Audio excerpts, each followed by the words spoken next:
Let's go! Alright. Hey guys, Anime Night here. I am joined with Silent Joker. We are reviewing Kiki's Delivery Service. Yes, the 1989 film that is directed by Hayao Miyazaki. Now, there are three different versions of this one. There is the Japanese version. The original version was the Japanese, then the streamlined version, and then the Disney Pixar one, which some of us may have seen from the Disney section up until, but Toonami aired the original streamlined one when they did the month of Miyazaki. It was that one. This film stars Kirsten Dunst. I know, shocking, scary. Matthew Lawrence as Tombo, and get this, David Arquette's father, his father, also starred in this movie. So, Silent Joker, take it away. Yeah, it's like what Eagle has said that over for our last stream that we did with Studio Ghibli with Princess Mononoke. His films have such a wide variety of cast members that's from the Hollywood side of things that it is truly is interesting on when you find out that, oh, this actor or actress is in this film. You start to say, wait, really? Again, look at Princess Mononoke. You have like such a wonderful cast in there. You start to hear like John Domingo in there. It's like that's Domingo in his, as he's going through the years, or like this, like we said, Kristen Dunst, a very young Kristen Dunst was in this, and you're like, there's no way she's the main actress for Kiki. Then you hear that voice, you're like, oh, you can hear a little bit of that voice. It's shocking, but yes, she was in this, and God rest her soul. This is one of my favorite actors out there. Debbie Reynolds is in this as well, and you're like, really? Yes, Miss Reynolds is in this for a little bit, and it just goes to show you that how when they cast someone really good, you don't think about it until you go through the credits. You're like, wow. And obviously, for the Disney Pixar side of things, this is the one that I'm used to the most. I've yet to kind of watch the streamlined dub, but this is an all-time classic, and this is one of my favorite anime films out there. My personal, because back on the Disney side, as we said, they used to show this often enough on the Disney Channel until it's like the license ran out, they didn't want to renew it, and it kind of went away for a bit until I finally found my copy all these years later, and it's such a beloved film to this day. Fish Chozo, if you haven't seen it, you don't mind spoilers, do you? Do you mind the spoilers? We're gonna try to avoid some of the spoilers a little bit. We could go light spoiler territory if you want us to. It's up to you. Just type yes or no, and then we'll go from there. It's a classic for a reason. Exact. Oh, it is a classic. Hi, Sailor Outlaw George. Hi, Freaky. Hi, Sunflowers. Fizz Chozo. Wow, a lot of you are blowing up the chat. Holy shit! I can barely keep up. Holy crap! Oh, he doesn't care. That is true, but this one's kind of the more. They're a bit of plot heavy, but I think Kiki's. It might be one of their more lay back ones a little bit. You can lay back, have some fun, but it still has that Miyazaki charm. It's like one of the themes of this movie is childhood innocence and slowly maturity. It is after called delivery service, and the plot starts that at the age of 13, every witch is supposed to go out into the world for about a full year and find purpose, at least, or like what is their special talent to do. Kiki's is only really is flying on a broom, so she eventually starts off a delivery service. But throughout that, the time that we do see it, it's a little bit of like, you get to see some of her misadventures as she's going along. Even the book itself, which this movie's adapted from, has more of those misadventures, but they kind of narrowed it down to the main important ones in here. And I love how, again, like I said, you can contrast Kiki's to Princess Mononoke. Mononoke, you have this slow narrations building up to an action sequence, Kiki, yeah, let's just have a radio on and a guy talking about the weather, and a more laid back girl who's like, all right, this is the night I'm gonna go off on a fun adventure. So she thinks. So that's a great contrast immediately. So before Um. you, Oh, okay, we have one more person wanting to join. Hang on one second. so there you go. Apparently, Freaky wants to join in on this conversation. So All right, Freaky, come on in, brother. more the merrier. Yes, let's get some More the people in merrier. here. We had Eagle last time, so join us. Yes, I sent him the link.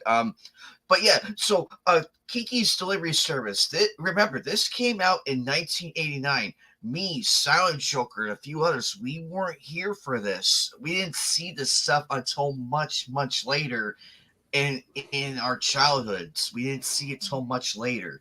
I do my first introduction to it. Um, I seen bits of it when I was at my when my babysitter was babysitting me and my sister at the time. Back then, I only saw bits of it because they had a huge movie collection. I didn't fully see the whole movie until the Tsunami month of Miyazaki. That's when I sat down and like watched every film that they had on there. The other stuff I had to really hunt down. Hello, Freaky. Come on in, buddy. Hey. I Yeah, hope you of guys don't course. mind me crashing the party. Haha. Go right No, ahead. We no, had Eagle last we time, need so more. the more the Well, merrier. we need more opinions on Kiki's delivery service. More opinions, the Um, better. Draw Hmm. more attention. I'm not gonna lie. I think besides from Princess Mononoke and Spirited Away and a few others, I think Kiki's delivery service is possibly one of the most relaxing Miyazaki films out there. Really. There are It two definitely people. is when you contrast a lot what he's worked on and the rest of the Studio Ghibli library because a lot of them can be Hey, plot Fire heavy, Demo. some are more like fun and adventures. But when you really look at Kiki's, this is kind of the most heartwarming out of all of them. Yeah, I agree. Now, I'm sorry. Karen, what was you guys talking about? Get me up to speed. Kind of like the plot, the story a little bit, some of your favorite moments, and then just like kind of like how we got into this. Like me, it was always on the Disney Channel. Uh, Night has been the Toonami with the streamlined dub, but yeah, like Mm. kind of how you saw Kiki and like what do you think about it really? I did watch the Pixar one. I did watch the Hmm. Disney one, and I thought that one was like it's up there with the Streamline. It's up there. I say it's a tie. I mean, Mm. you know, star power on both sides, and I have yet to see like the Japanese sub one. I have yet to watch that version though. But I like the first two. The dubs are fine. If anything, I think that's how dubbing like should be in my personal opinion. But we can only get lucky with so few here and there. Mm. But go ahead, go ahead, Freaky. Well, the thing what I like about like Kiki's delivery service, I mean, there's no like big grand adventures. There's no wars. There's no drama. Okay, maybe there's a teeny wee little bit of drama there, but the old thing when it comes to Kiki's delivery service is just that it's basically a movie, almost a movie about nothing really. Not like as in like, oh, there's nothing here to watch, but more like you're just watching the life of this like little girl who happens to be a witch with a talking cat, like we all know, and we and it's just like she she wants to like go her own way and like live her life and try and find a town, and then she comes across a baker that lets her stay here, and he helps her, and they stay there, and looks after the bakery and stuff like that, and you know what? That's basically it. I mean, we don't really see Kiki like do like any other magical powers other than just like fly, and that's basically it really. I mean, all she does is just fly as a witch, if I can recall right. But yeah, but when it comes to to this series, No, not the stuff series. What am I talking about? The stuff series. It's movie. When it comes to the movie, I mean, it's just that. It's just the daily life of this little girl who happens to be a witch, and everyone's like, oh yeah, that girl's a witch, whatever, And that's another thing that I like about Miyazaki's works. I mean, you've also have like this other series. I'll get back to Kiki in a second. Um, when it comes to like his other works like Porco Rosso, that you have this guy who has a custom spoilers by the way, has a Mhm. custom and he's a pig. I mean that's basically him. He's just a pilot pig that flies around and all that stuff, right? And everyone's like, oh yeah, that guy's a pig. That guy's a pig, and everyone's like, whatever. But when it comes to like when it comes to like Kiki's livery service, I mean the world knows like oh yeah she's a witch, like whatever that sort of thing, and it's I mean in real life everyone would be like oh crap there's a flying witch flying everywhere, and everyone would be, but over time people were like yeah she's a witch whatever, but and you know what it's kind of well, I wouldn't say whimsy, but yeah, maybe it's a little bit whimsy, but it's more like interesting on how and how society views this little girl. Oh, she's a witch. Whatever. And that's that. But I mean, if you used to really think about it, if you was to take away like the elements of this little girl has like who is a witch, she can fly on a broom and all that stuff. I mean, do you guys think it would make a difference? I mean, yeah, she's obviously she's a witch and she's got this talking cat and all that stuff. But this is how we took away the cat and we took away like the ability to fly, and she didn't know any other magic or anything like that, and she was just like treated as a normal girl who wanted to go out in the world and just like be herself, and wanted to do her own thing. I mean, would that really take really take away anything from this movie? What you think? It might That's a take good. away That's one of the elements a little bit, but you would still have its central core theme and message. Like if it's still her going out in the world, it would still have like a lot of the themes that I love about it, like kind of growing up, the going from innocence to adolescence. But there is like one aspect which we'll get into later a little bit because I think that's what Miyazaki and his producers really nailed down with one particular character with Kiki throughout the film. It wouldn't change a whole lot, but you would miss one other message. But I think it would still be interesting because you would see this, young girl going out in the world on her delivery service. So, and you would still get like a little bit of the hey, crazy Chirpinork. adventure, but I think there's just something without the magic. I'm like, but how would you rework everything? I think you pose an interesting question. I think you do. I think you're onto something.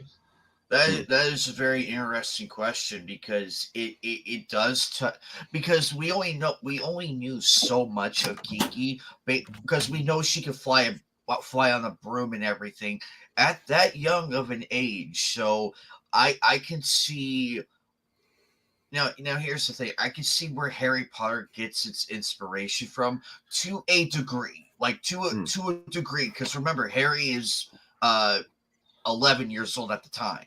He's 11 Hmm. at that time. So he's not far off of Kiki's age. He's not far off on that age. So I see where they got, because if you could look at the two, you can see some of that influence, like some of that influence right there. It's only noticeable when you really pay attention to it. But above and beyond that, we really do not know what other stuff she can actually learn, which makes it all the more, which keeps the mystique of her, of Kiki and everything. You want to know more, but I think we have an idea of what she can really do when she really puts her mind to it. Because going out at the age of 13, that's a huge step. And back in those days, and nowadays people just don't want to do it anymore because the way the world is, and that's unfortunate.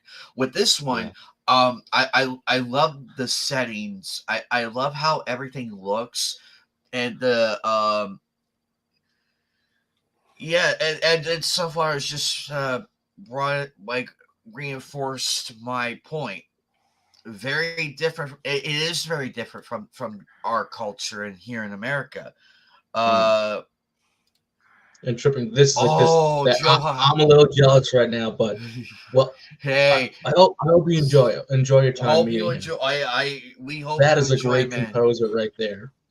That is a That's an great honor composer. right there. That's an honor right there. But That's an yeah, honor. Trippin' Orc has made a point. He and Joker as well. Music is wonderful. That's the thing that the Studio Ghibli films get the most out of is the music, like and the timing too. Like the timing of it, like it flows with the scene, and you see that. Like we're in the beginning part. There's no music. Then we get to where The we takeoff first a see little. the takeoff a little bit, and then the crescendo on um like the important factors, like all the surprises, the twists, the turns. It hits. It Why hits. It hits. and that's why it's so powerful because the music does it, the actors and actresses and everything. You can tell they put everything into these And it's movies, and it pays off. Kiki's Delivery there's always Service. like a certain charm when a music fits the scene and a tone. Like I can think about like again like Mononoke's theme when that plays throughout that film. You know, it's an important moment. Here, the music is more like you could say it's more relaxed. Again, like I said, adventurous. So think about your adventure films or adventure novels or that you're playing. You're going with Kiki. We're going on this journey with her. Kind of like the more and more we get to the city and everything, the more lively the music comes. The more like she's inspired, the music inspired. Again, they're on a seaside, so you can expect to hear a lot of different music from that time period. Like it's like a little capsule in the bottles. Once you hear it, it's like this is really good. And also with the songs that they've chosen from the artists to sing, or the ones that they bring on, it's like it's so good. It's like I'm going on this journey, and when she gets sad, the music doesn't play. That's the important thing. Even when there's a lack of music, there's always something about the editing or with the scene in particular. One of them I will get to in a little bit, which is like spoilers territory. But again, all these composers for Ghibli films, they've always brought their massive talents, and some of them have done other projects in the past. Like again, Joe Hisaishi is also not only a great movie composer, he's also a great video game composer since he's on for level 5. He did music for level 5, which is a very third four. which just shows off how massive a talent he has. So, which is great. Yeah, and Fizzle is also correct in the matter too, as well as you are too, Silent. Studio Ghibli films are focused on a whimsical experience rather than plot. The plots can be bad and people would still like it. He is correct. And that's the strange thing about Miyazaki and his team, because they will tell you they start drawing everything and storyboarding anything way before a script even happened. The biggest example you can get from is look how very weird and trippy Spirit Away is compared to Kiki's. Kiki's, they got the outline from the book that's already been out for years. Spirit Away, completely Miyazaki, and you're like, what is this film about? And it still wins the Oscars. Yeah, and that's the beauty, and that's the beauty of it. Um, I mean, even though you can't have a bad plot here and there, but it's the scenery, the music, the characters. It completely carries it. You may question the plot, but at the same time, you can still enjoy it. And you were right though, because if you compare, and that's a good comparison right there, because between Spirited Away and Kiki's Delivery Service, it's night and day. Like Spirited Away, which will be, I know we were supposed to announce this at the end, but we could announce it here. That will be our next one that we will be reviewing. Ooh, That is the next heavy hitter we're going to be reviewing. That's a big one. In the Ghibli vault on this thing. But anyway, what I was getting at is because Spirited Away really drives home everything. It's such a twist and it has way more going on than Kiki's Delivery Service, because Kiki's Delivery Service is a straightforward, no nonsense thing about this one set character, and we meet the other characters later on. And to get to that story a little bit, again, like we said, girl going on a way for about a year to figure out her talent on delivery service. Freaky did a great job at introducing that. Yeah, probably the first thing when you get there is her traveling, but when she gets to this town and everything, everyone's like, "Wait, we have a witch now? We have a witch all of a sudden?" And she's really discovering of how everything is. She's never seen streets like this, or traffic, or a bell tower like this. So she's confused as the rest of us, but everyone else is like, all right, we have a witch, cause an accident accidentally, and yet you're introduced to some really a very kind-hearted person who's like, wait a second, you're a witch. Can I see you fly? Can I? It's so interesting. But when you get to the baker, this really starts the whole plot. Hence why I keep saying that there's a little bit of that innocence of youth and growing up a bit. When she's on her own, again, compared to the American culture, she has nowhere to live. She does this one simple deed for the bakery, and then she has a home. Yeah, carry on. Carry on. Yep, carry on. Oh well. Well. Okay. There is actually something I want to say, and it's well. Okay. Do you guys know the movie Stand By Me? Yeah. Yeah. Well, the thing is, when it comes to Kiki's delivery service and Stand By Me, both of these movies, both of these movies, have something in common, and that is the what's that thing now? It's come I wouldn't say it's like coming into adulthood, but it's more like that they're the childhood youth. Once, how do I say this? But anyways, listen. The old thing is when it comes to these two movies, it's like almost breaking out of like childhood and like seeing things, Well, okay. When it comes to the boys in Stand By Me, they hear about this dead body that's like in this woods, and they think, hey, if we find this body, we'll be heroes. We'll be heroes. And I'm gonna go into spoilers, by the way, and say when they do find this body, it wasn't what they expected. It wasn't expected because when there was like in this treehouse, there was like there were kids. There were like stupid like kids who just like hanged around and just played and all stuff. What kids do, and in their minds that they're going to go find this body because they heard about it, and when they find it, it was completely like I said, it was completely different of what they thought it would be, and it's not just it's not about the just about what they find at the end, but it's the journey of where these kids go, because I mean back in the day in America, like in the 60s or 70s, it was fairly like safe compared to today, and the kids just went on this big massive like camping trip just to go and find this body, and they learned about each other, they talked to each other, and they learned more about themselves, and okay, they weren't like leaving home and they're going to go on this big massive adventure, but they were just like going away for a few days, and they were just learning about themselves. There was talking, and when they came back to the town, everything just changed for them, because they saw the world is bigger. They understood that things are different now, and even in the end, which I'm going to go into spoilers, by the way.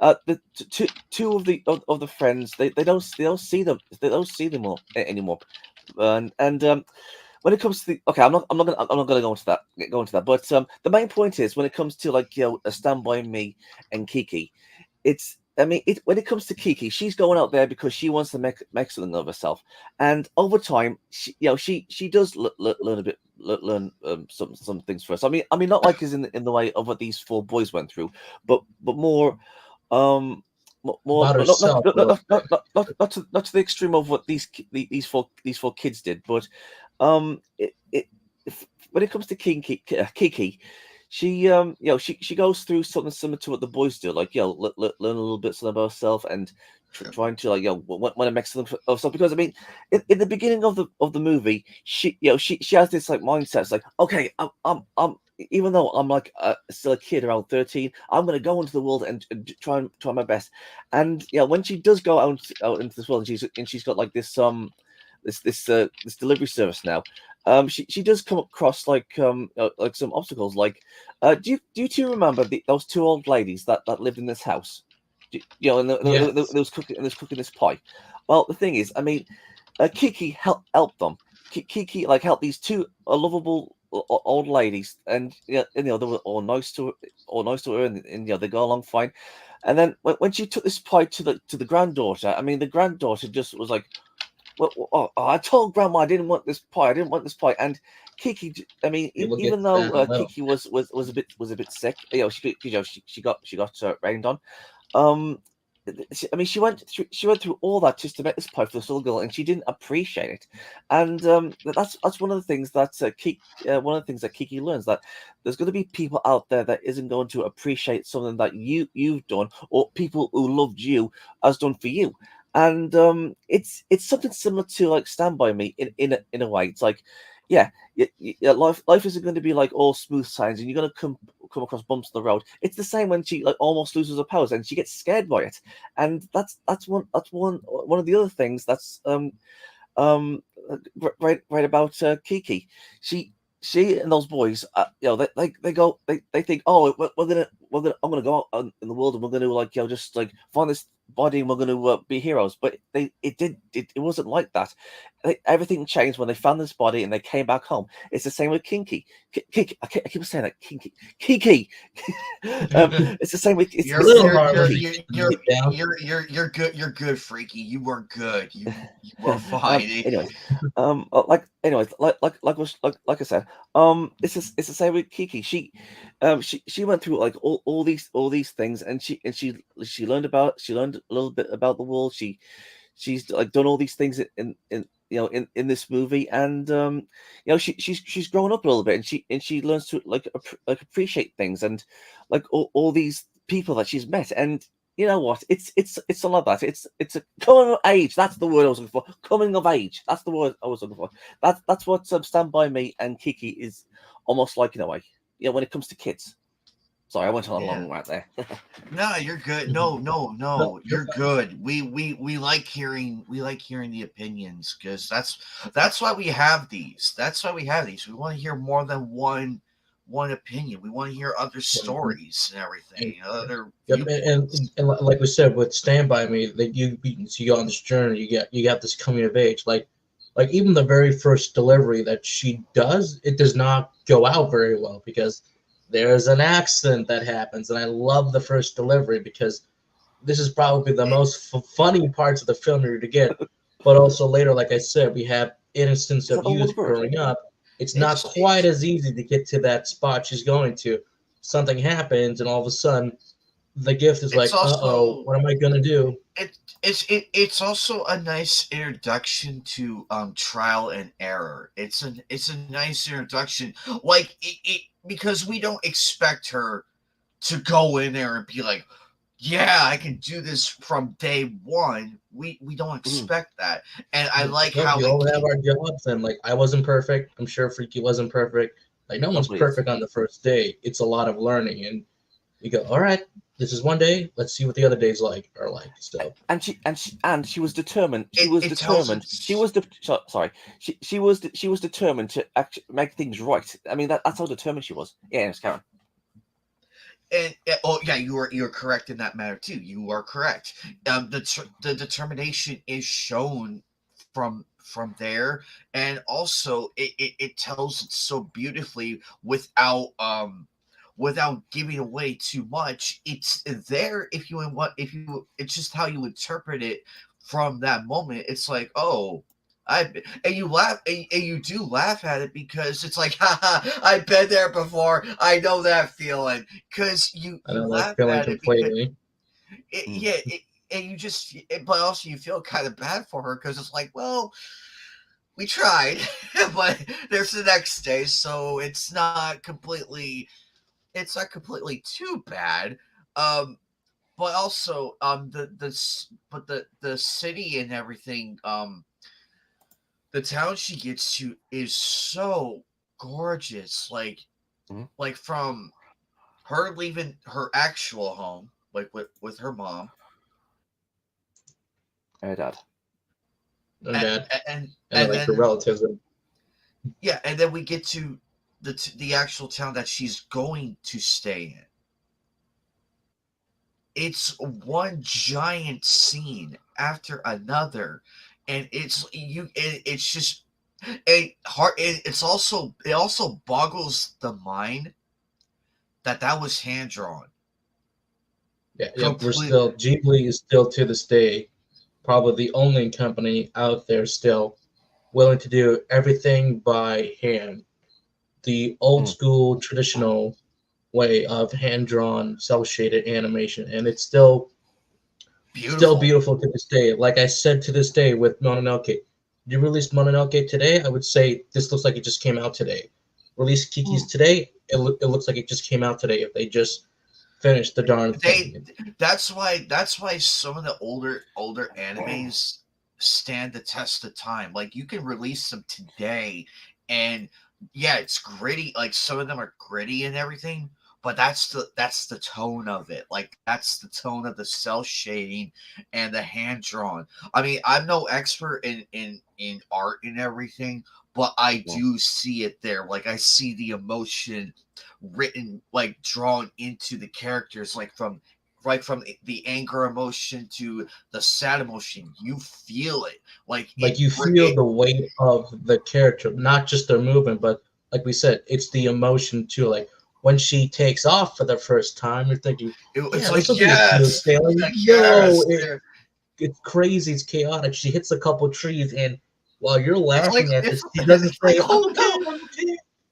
it's In a like modern oh film, she would be saying, no. "I'm okay, I'm okay." This one, they just let the scene play Oh out yeah. naturally, and it's so and and beautiful. and, and the sounds too, like the images of like people coming and going, the busyness of the town and everything, and also Like her the first bird. introduction to the town, it doesn't go well, and that wonderful sound design and music is there to help you out with the score, with everybody screaming, going like, "Oh my god!" And you're like, and I'm like, I forgot this happens when I was watching the film. I'm like, I forgot this happens in the movie, and it's such a great comedic timing with what we had. It's like, you know what? I need to have a little And fun. I need to laugh every once in a while. it's so crazy what she does and everything. Let's get into the side characters. Let's get into, Well, because we obviously, can of course, we could praise Kiki all we want, but let's but get I'm our gonna man in praise here. like Ursula right now because my Yes. goodness, do you need people like Ursula? Like the first time they encounter each other, it doesn't go so well because, like we said, with that first delivery, doesn't quite go so well. They try to get back the item from these crows, doesn't go so well. She comes up with a plan to be like, all right, you just need to go over here with our little talking cat and be the gift for just a while I go back and go get it. See, Kiki's laughing. You know the scene I'm talking about. And our poor cat has to deal with this kid, but thankfully the dog is there to keep that darn dog. Though I love that dog. He was the Yeah. best character next to Ursula. But when she meets Ursula, it ties into the crow. She's like, the crows are mad at you because you disturbed them, thinking you're going to take the eggs. But when you see Ursula inside this little cottage that she's in, you start to see she's a painter, a really good one. And she's like, I'll help you with everything. Because another thing about this film gets right is nothing comes for free. And thankfully, Ursula's very nice. Just help me out clean. I will knit this gift back together. And I love how Kiki's a little mad, like, really, I gotta do this? Like, yes, you have to. But Ursula's so nice to just, out of kindness, I'll get the gift back together. And the reason why I like Ursula is how she's used. You're not great with her at first, but when you end the first scene together, they're like really good friends. And and thank each other. But like we said, when we get to Kiki's little spoiler moment, when she's not in the great place after, like we said, that what Freaky said in his long speech, which I liked, about like, there's going to be people out there that aren't very great. They're going to be jerks a little bit, and she's not in the best mood after getting soaked in the rain and everything.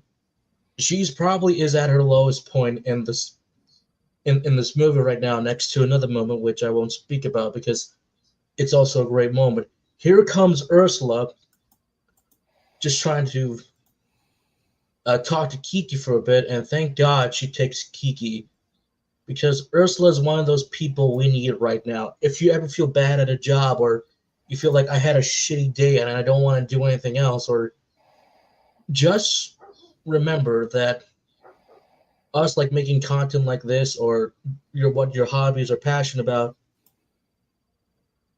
it's okay to relax a bit. It's okay to acknowledge the bad. Like there's a line I can't repeat what she says, but it's about finding that spark again, that charm, what drives you. There's a scene earlier with Ursula along with Kiki about, like I said, she's a painter, but she hasn't painted in a while until she meets Kiki, and her encounter re-sparks that charm, that creative mindset to be like, I'm going to start painting again. And I'm not going to spoil the painting because once you see it, it's like, whoa, that is beautiful. Like, how in the world does she finish this? She said Kiki was the inspiration. And thank God for her. Thank God Ursula's in this movie because she really nails the spirit of take it easy. Take it one day at a time. Take it easy. Find people Exactly. to help you out.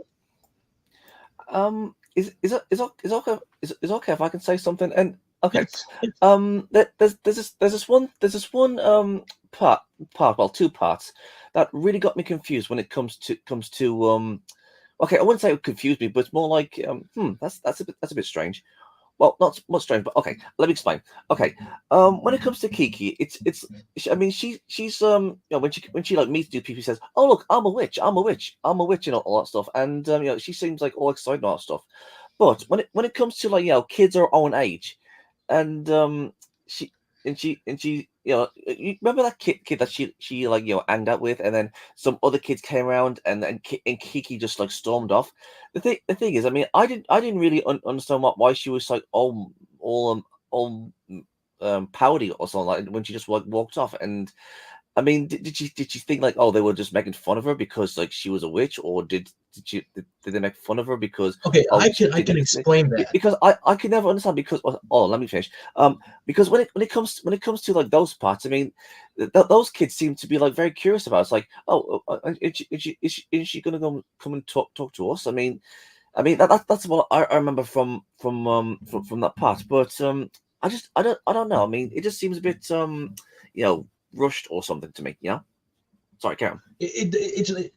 You bring up a good point, but the whole point of that scene is to kind of reestablish that despite Kiki, again, like you said, but this contracts to Kiki from the beginning of the film. Beginning of the film, she would have been hanging out with them. In fact, in the book, one of the stories that is actually missed and jumped over is that a young boy kind of steals her broom for a bit, and she has to kind of get it back from him. But Mm, here they kind of don't do that with Tomboy. With Tomboy, he really is passionate about, meeting Kiki, wanting to learn her. Hence why he's always like, "Can I hang out with you?" No. With our bread shop lady, she kind of figures out she's realizing that Kiki's not in a great place after the night beforehand, and despite her being sick, she wanted Kiki to make this small delivery for her, since again the baby was on the way, and she thought that would help out was to make up for the date that she accidentally missed with Tom. So we get one of my favorite sequences. They go on that awesome bike ride when he has the little device on it, yeah. which is a great sequence on itself. And slowly you can see her come back. But then she's reminded, don't forget, one of the dialogue from the girls is, I know that girl. She delivered the item from those two ladies, the old lady that she thought. I think it's when she sees that same girl again, Yeah. it's her thinking that, oh, he's friends with her. It's not that. It's that I think it's more of her getting uncomfortable with people again. It's more of her that does she want to hang out? Which I think part of her mind is saying yes, but she doesn't want to hang out with someone who is very disrespectful to her. Did you forget Oh. that? But notice her smile and dialogue that girl said. She doesn't say that, oh, it's her. It's more of kind and warming. Mm. Like I said, a little spoilers Yeah. that since you I kind of couldn't forget revealed it a about little that. bit too soon, I was hoping for later, is that when Kiki sees this, like it's a great group of friends, then there's that one friend you don't want to hang out with. I think she had enough, and she's not fully there to take that next step to Mm. finally hanging out a bit. Part of the charm of Kiki's is that we talk about coming of age, but you also got to remember there is that little bit of innocent of youth. Had this scene arrived earlier, Kiki would have been hanging out with him. But I'm glad Miyazaki and his writers said, no, we're going to save this for later right here. If we save it for Mm. later, we can have a good moment to contrast what happened. But also, like you said, it's the grandma. When she does revisit the grandma later in the film, that's when you fully understand why the girl was not upset. She was more concerned for her grandma. I'm not going to say what it is because I think that's too spoiler heavy. That's when Kiki finally realized that she wasn't mad at all. She was actually happy about the gift that she got. It was the wrong one, but she was still appreciated that grandma still made something in the end. So basically, it was just one big massive misunderstanding. It was because I remember watching the film. I was like, that's why I always remember that. Because I'm not going to say what it is. I'll probably say it like off screen or right in our I'm sorry, chat. it's been And years. It's been years since I so I know watched it. it's been years, but that's why it's always important to don't forget to try to remember if you can find a physical copy or try to find it online because there are some scenes that I remember that I'm like, I don't remember this being here. Or now why I really appreciate the Ursula scenes with Kiki. They're just Ah, done so well, especially in today's day and age. You need people like Ursula to be with you. You need some good friends to hang around with. Even Tom, my favorite character in this, he's such a wonderful character. You could say he's too positive, but it's nice to have that positivity with you, kind of mm. keep you in check a little bit. Yeah, Uh, we have a question from the audience. We have a question. Let's see. The TV show. what? Uh, It had a TV show? Seriously? Yeah, it kind of did actually. I never knew that. you know, There's a lot from Kiki that some people don't know about. There's been a couple different adaptations of Kiki. There's the classic 1899, which is the Miyazaki film. There's the a live action 2014 film, which I'm curious to see how that is actually. It's from Japan, so just to contrast it, but like in almost every iteration, the story is always changing. Like Miyazaki's film is a little different from the books, but still keeps the core theme and message. The live action film is a little bit different, so I have to check these out in the meantime. I Heck, didn't. there I even didn't. was a stage adaptation, a musical. I'm like, all right, that's kind of cool.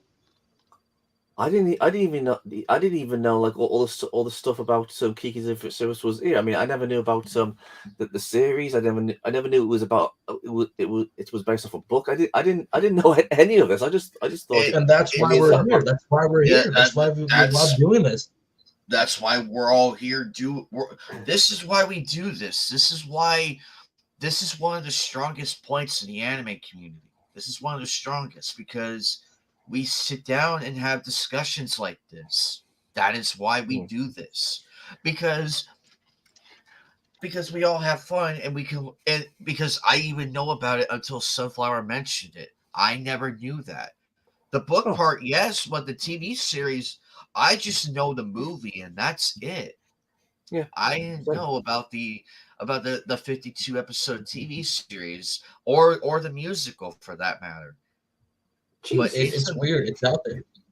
it is, and the fact that and who knows what else could be out there from all these great films and everything.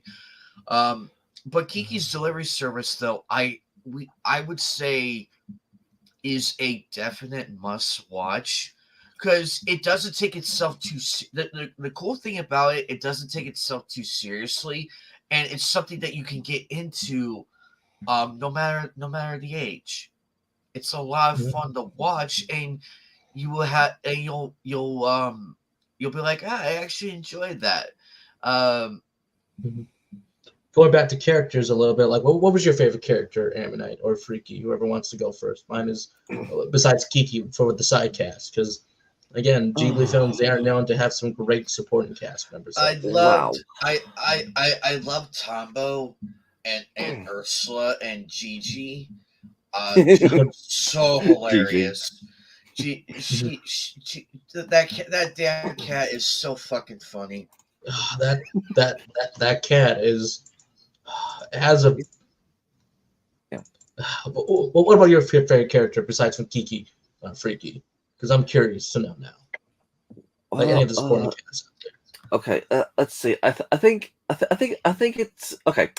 I think I've got three. One is Gigi, of course, because I love the character. I mean, I like his like sort of like like his nasally voice.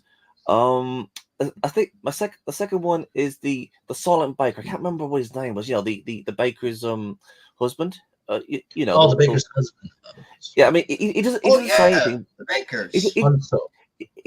he doesn't say a lot, but he needs a presence within the series because I mean, when Kiki like starts living with the baker and his wife, I mean, he actually makes this like little sign for her and puts it in the window saying that, oh, this is also Kiki's delivery service. And when she finds out what he's Oh done for her, yes. he goes up to her and hugs him, and it was just so like awesome of what he did for this little girl he just met. And okay, he didn't mess. She was with him with like a few days, but and him showing off to the cat. I just really like that guy. I mean, he doesn't say a lot, but I mean, for what he did for Kiki was just so awesome. Very awesome. And the third one, I think, okay, it's a 2-in-1, but the two old ladies. Oh yes. They were very funny. Have wonderful actresses voicing them. That whole entire scene is just wholesome fun. I love my grandparents. I have a 98-year-old grandmother on my mother's side. So every time I watch this film, I think of, I'm glad that that 98-year-old grandmother of mine is still living in that house Mhm. by herself. But she gets by every day. Not a day goes by that a family member is with her or she's talking to someone online. Mm. But I think about the Kiki's. I'm like, I'm glad she has that great friend Yeah. with her, that other lady with her. And Mhm. when Kiki shows up, it's like, sorry, this is an old house, and how she couldn't actually pay her for the first time Oh. because it's the wrong thing, like we said.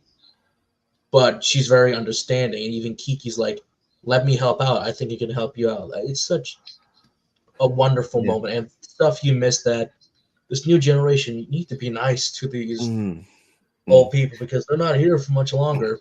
Yeah, Thank we're God they live around this earth for so long, but have a lot of respect for The thing is what I love about that part when it comes to like Kiki and the old ladies. The thing is, I mean, back in the day, I mean, we used to be very very respectful towards our elders. I mean, even if they weren't like blood related, we would, I mean, we would always like be like be nice to them. Even our previous generation of like our moms and dads would like help out old people, like say carrying their bags and helping them across the street and all that stuff, and even helping them with food. Like, okay, you've got no food for the for the winter, no problem. You can have some of my food. I mean, and that's what I loved about that part when it comes to keeping the old ladies. She was helping them out, and you know what? You do not get this with today's generation. You do not. They're just all self, almost like that little girl. Except again, it was all a big massive misunderstanding. But just imagine if it wasn't like a misunderstanding with that girl that was with her grandma. Because I mean, kids these days don't care about their grandparents. All they care about is like, oh, well, where's my Christmas money or where's my birthday money, and that's it. I mean, they are so disrespectful these days when it comes to like not just like to their grandparents, but their parents and like everybody else around them too. And that's something that's I absolutely adore what happened what was happening with like Kiki and these two old ladies. She was helping them, and they were having a good time, and on all that sort of stuff. I mean, Kiki's delivery service takes you back to that simple time where everyone just helped each other, and yeah, there's like bumps on the road and all that stuff, but it just you just feel more safer. You feel like you know what, I'm going to help you. I'm going to help this person. I'm going to help this person, and that's what was so wonderful about it. And okay, I mean, yeah, there's obviously other things too, but I mean, when you looked at those two ladies, I mean, and you saw them like bake that pie and all that stuff, and this little girl that they barely knew, and she was like helping them. I mean, it really warmed my heart that this little girl would just help them, even though they were strangers. I mean, would you guys say that's awesome? Mhm. Well, Yeah. yes, yeah, because we come from we grew up in the late night. We grew up in the 90s when Mhm. we Yeah. had Skip people. late Well, 90s. like when we had people back when we had elders that we love and respected, Uh, and we grew up with where we had people that we could hang out with and guide us along the way. It was not mhm, perfect, but there were people who did look out, and we always looked out for each other. mhm, And nowadays we're in their shoes now, and it's mhm, it's I know it's some that sounds silly, but mhm, when you really step back and look at it, it's like, whoa, I was in this place just like those other people were. And it mhm, really shows how it goes, because there are not many of us left. no, All the older anime fans, they're leaving in drove. They're not going to be around for forever. I mean, and we have to prepare for that, because mm, with this and this is why we have moments like this where we have discussions, and why everybody does anime reviews and everything. We are preserving that memory, our favorite anime and everything, for the coming generation. Like, if mm, I mean, God forbid, if I have my own kid, I want to make sure I have all of this mm. ready for him To pass or down. her, or him or her. I'm being equal here. Um, Yeah. that way, but aside from that, I want to have those ready to pass on to them and be like, hey, look, Mm, kids, this is yours now. All mhm, of this is yours now. Treat it with respect. That's all I'm asking. Now, they can go and brag about it, but at the same time, they'll have fun with it, because mm, yeah, it's a hand me down, but it's done in a more respectful manner, because mm, everybody know, because hand me downs is how you look at it. It depends on how you look at it. But yeah. with Kiki's delivery service, when you help out and everything, that bakery family, they gave Kiki that chance when no one else would.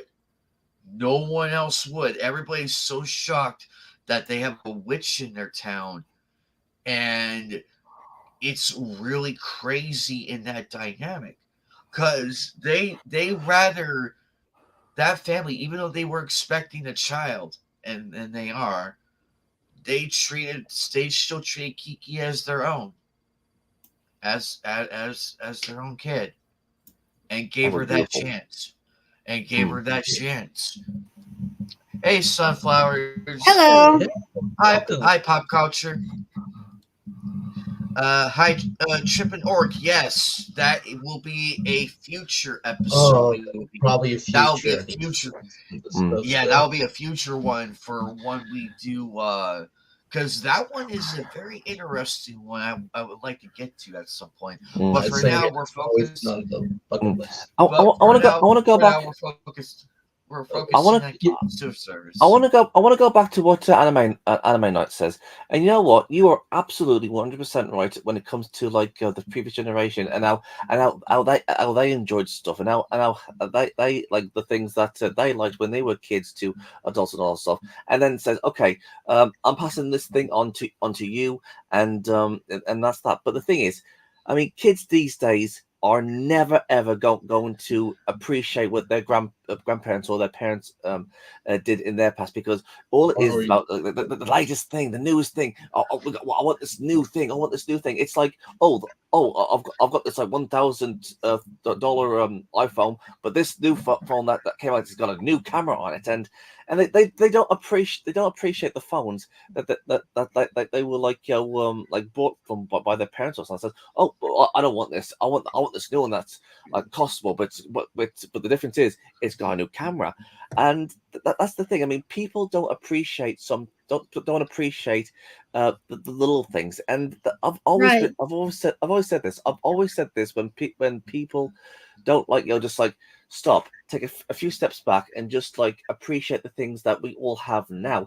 And Just we all have materialism when it comes to today's things. But when you look at like Kiki, there it all goes. all she has is just like a roof over her head, food, and she's like helping out this baker family, and she's like communicating with like all different sorts of people, like that painter or those two old ladies, or her new friend Tom, and like all these other people, and that's all she had. She had like all these things, and she appreciated them, and Hey, that's something that kids these days don't have. And you know what? I appreciate this movie of what it's trying to like say, because I mean when you're a kid, you don't like pick up on that, but when you're an adult, you say, oh, I totally get that. I understand that. I understand what these old people are going through. I understand what this pain is when you're young, you don't get, but when you're an adult, you get. And that's something that I could appreciate as an adult. When you're a little kid, you just want to see um when you're a kid, depending on the kid, when we was kids, we wanted to watch like stuff like Dragon Ball Z and Pokemon, and you want to see guys punching each other, and the Kamehameha, and the cool music, and you know what, we don't like take the time to like actually what like appreciate the art or the music. You just want to like see guys like punching and screaming, and all that stuff. But now as an adult, and you watch Dragon Ball Z, you say, oh yeah, that was cool and everything, but I also appreciate the animation and all the hard work that all these animes have put all this stuff into Dragon Ball Z. And it's stuff like that. And when it comes to like the Kiki's delivery service, you appreciate everything, like all these things that all these characters have gone through. And you know what, I can appreciate that, you know. There's a reason why I keep saying Kiki has always been my favorite, and it's exactly what, like you said, it's not just about like, yeah, you understand Dragon Ball as a kid now as an adult you appreciate everything else. Kiki is truly one of those movies out there that as a kid you still like it. And funny enough, like on the back of this it says a beautiful animated kindergarten gem. Yeah, that's true, but now as a teenager or an adult, here's the thing: you understand literally every single character that we have mentioned here or talk about, whether it be the grandparents, Tomboy and his friends, Kiki, literally everybody here. You go, wow, I have a better understanding now than as a kid. As a kid, this is a great movie. Now, as an adult, you're like, this is literally life itself that they Mm. animated. Right. Like, this is the life. Like, this is what like it means having like innocent. Like Kiki starts as a young naive kid, but then at the end, it's like completely different. She's She's like gone different. through a lot. She's seen a lot. She's felt some hardships, but also in that hardest time of hers, there have been so many people there for her, supporting her. Does she able to get out? One of the things about Gigi that people, I think we're going to talk about this nowadays, is that they kind of changed Gigi a little bit. Actually, I was watching the behind the scenes stuff on the Blu-ray, and they were kind of talking about like how did Gigi change from his book adaptation to the film adaptation. It's not just how they animated Gigi or whatnot. It also is part of Kiki's big role. Like we saw in the film, we have a talking cat who is very smart, but it could be an Snarky. interpretation for just maybe Kiki's own personal thoughts on how she's viewed people, how like she needs her own translation or like interpreter out there. But as the film goes on, you start to realize that something is a little off with Gigi a little bit. Right. Like we said, when she loses her powers, holy crap, does Gigi stop talking a little bit? I'm not gonna tell you where it's gonna be at, but it's like it's such a big revelation, a moment. You're like, holy crap, I'm not gonna lie. happened? I'm not gonna lie. When that started happening, I started to actually feel scared for Kiki, simply because I felt the scared thing is, too, because I'm like, what's gonna happen? she doesn't know why it's happening, and she's so far away from mom, and she doesn't know any other wishes are in the area to ask her what's going on. Does anybody know what's wrong with me? What's going on? What's going on? And she doesn't know what's going on, and she doesn't know any other witch that can help her to help her that what's going on. And you know what? Hi, Okay, I Happy wouldn't say Dinosaur. I wouldn't say it traumatized me, but it's more like what you gonna do? Because I mean, when you're at that age and you've like lost something that you've had ever since you was like a baby or something like that, Mhm. you would be scared, especially when she's just a 13-year-old kid, and your cat stopped talking, and you're losing your ability to fly. I mean, that would scare any little kid, really. Yeah.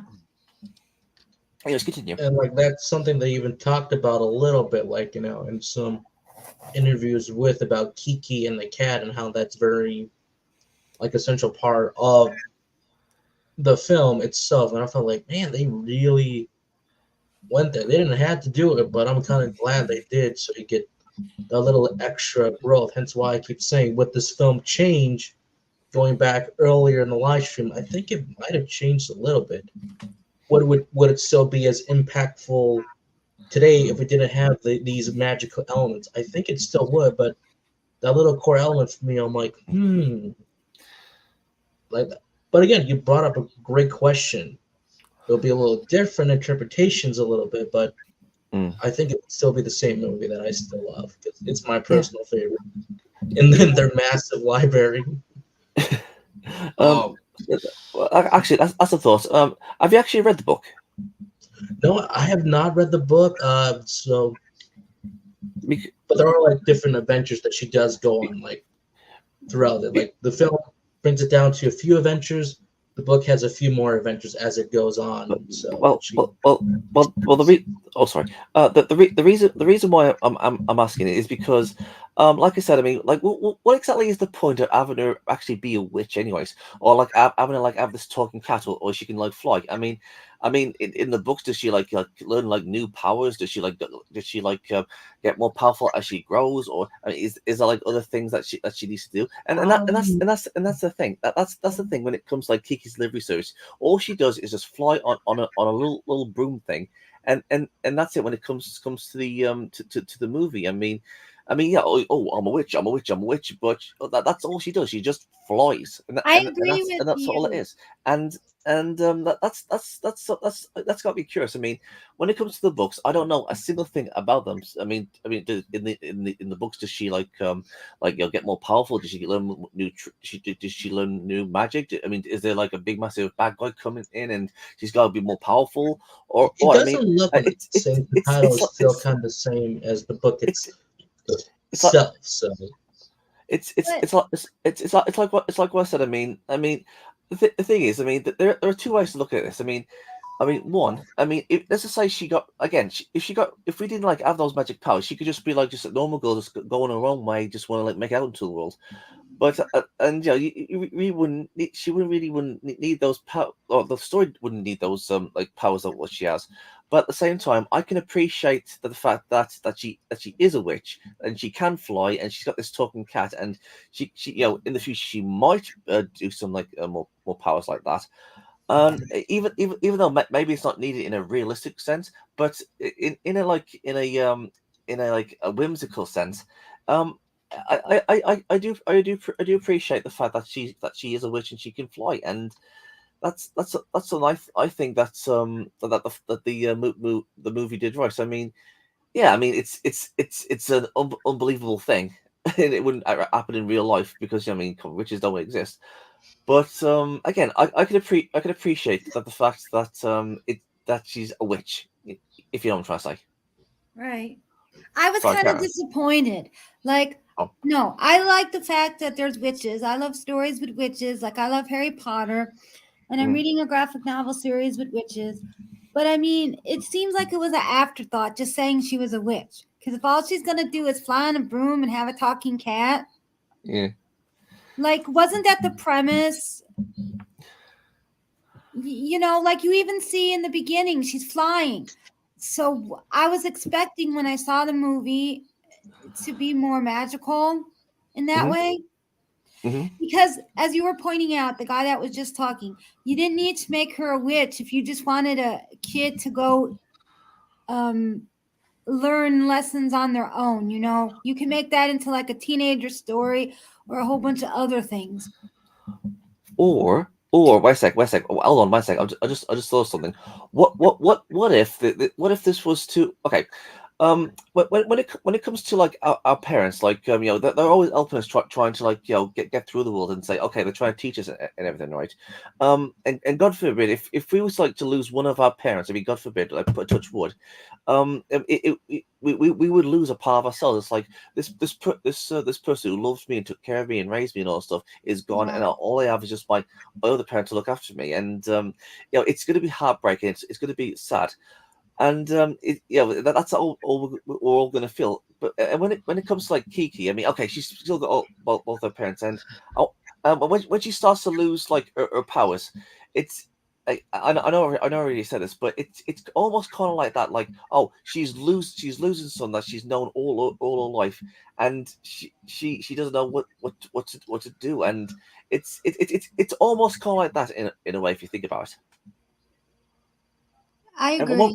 what I'm trying to say is that it's it's it's almost like the movie is saying, okay, she's losing something, and she's scared of losing it, or she's scared that she's lost it. You know what I'm saying, and it's you know it's kind of like that in a way. You know, Right. sorry, Karen, I keep on going on and on. No, you're fine, Jim. You know, you're fine, Freaky. You are completely fine. It's Yeah, that's what all the women that's say. no, you're fine. That's why we do. That's why we do reviews like this and everything, and have these discussions, just to hear somebody's opinion on it, other than our What, And I, what do own. you guys think? What do you I guys think? think it has holes. You know, it's not a perfect story, Kiki's Delivery Service, but it certainly was charming. Oh yeah, definitely, 100%, 100%, definitely.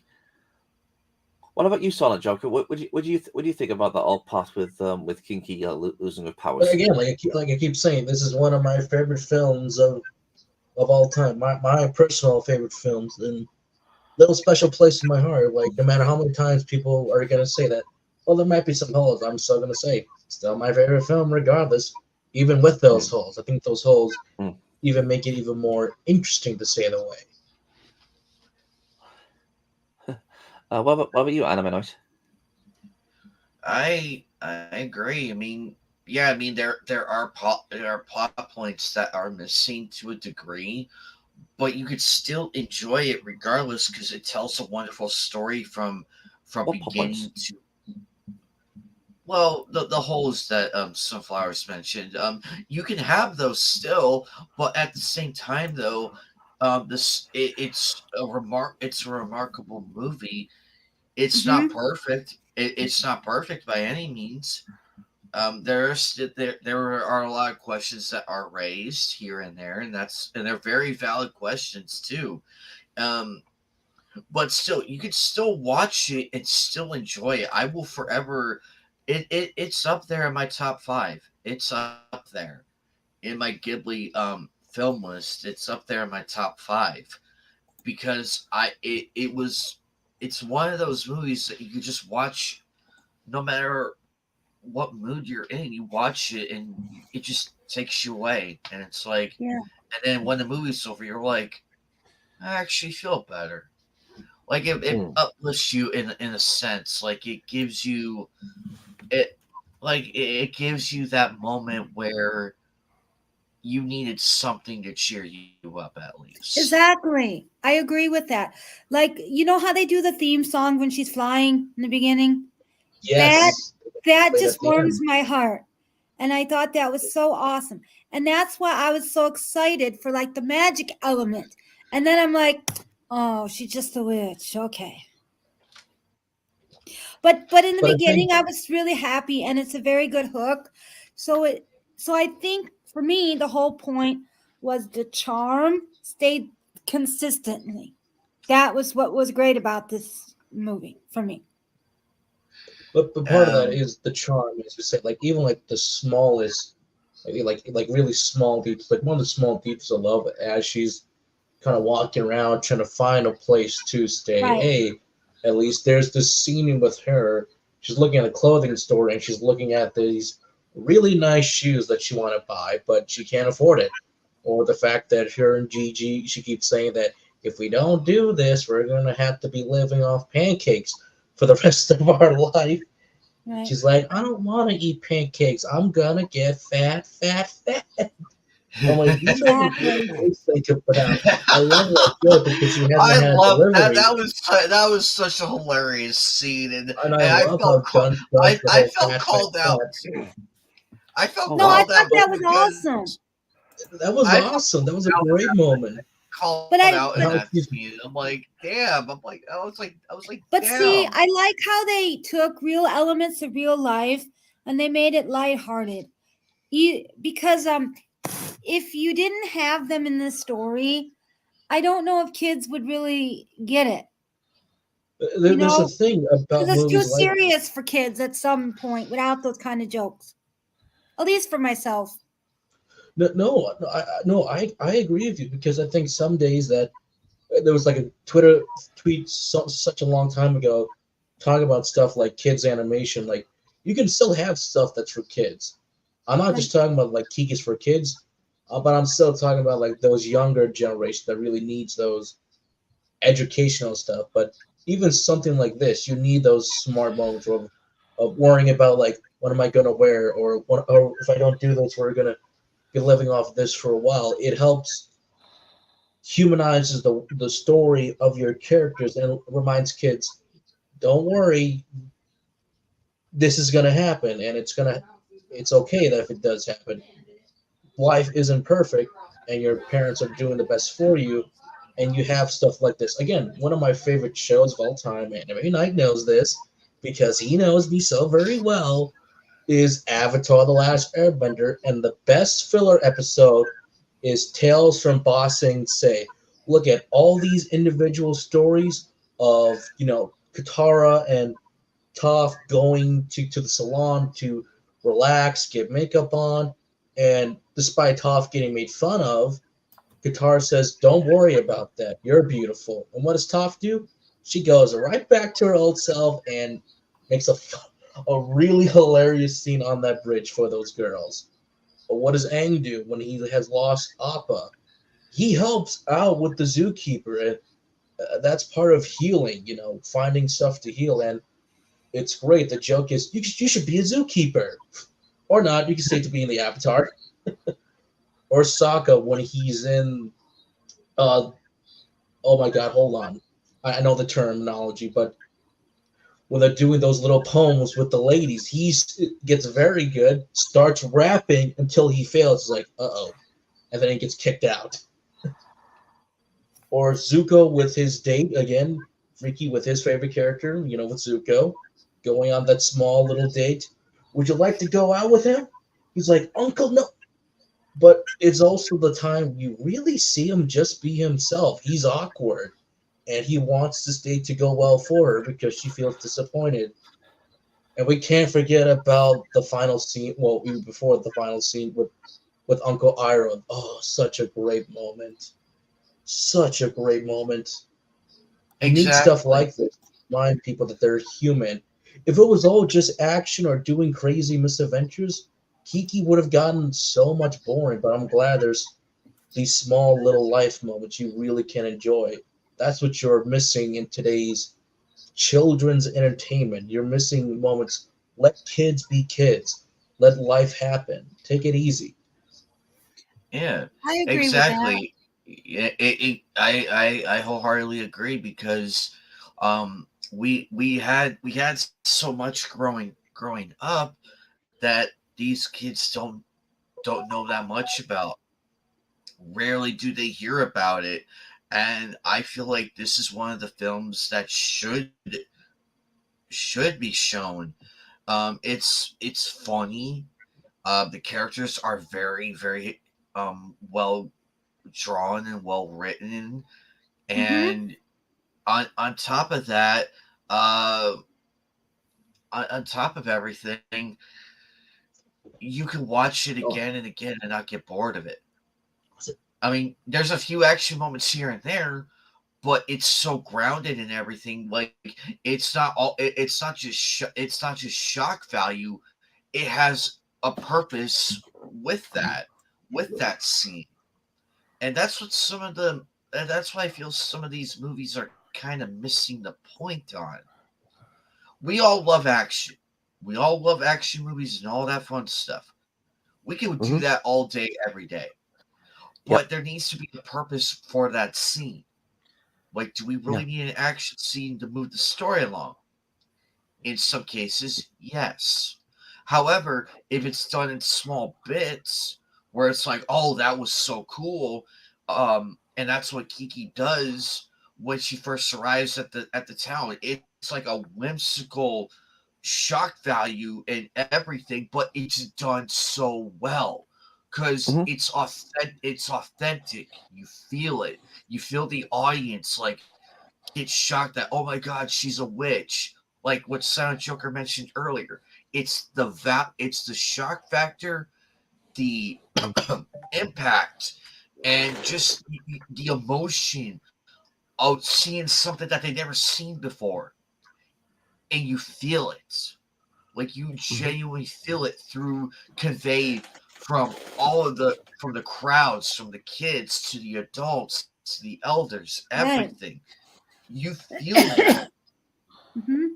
And that is what is so sorely missed in cinema these days and everything else in TV shows. It's there, it's all there, but it's not hit to the levels of crescendo like the Miyazaki film, like the Ghibli films. I agree with that. Hmm.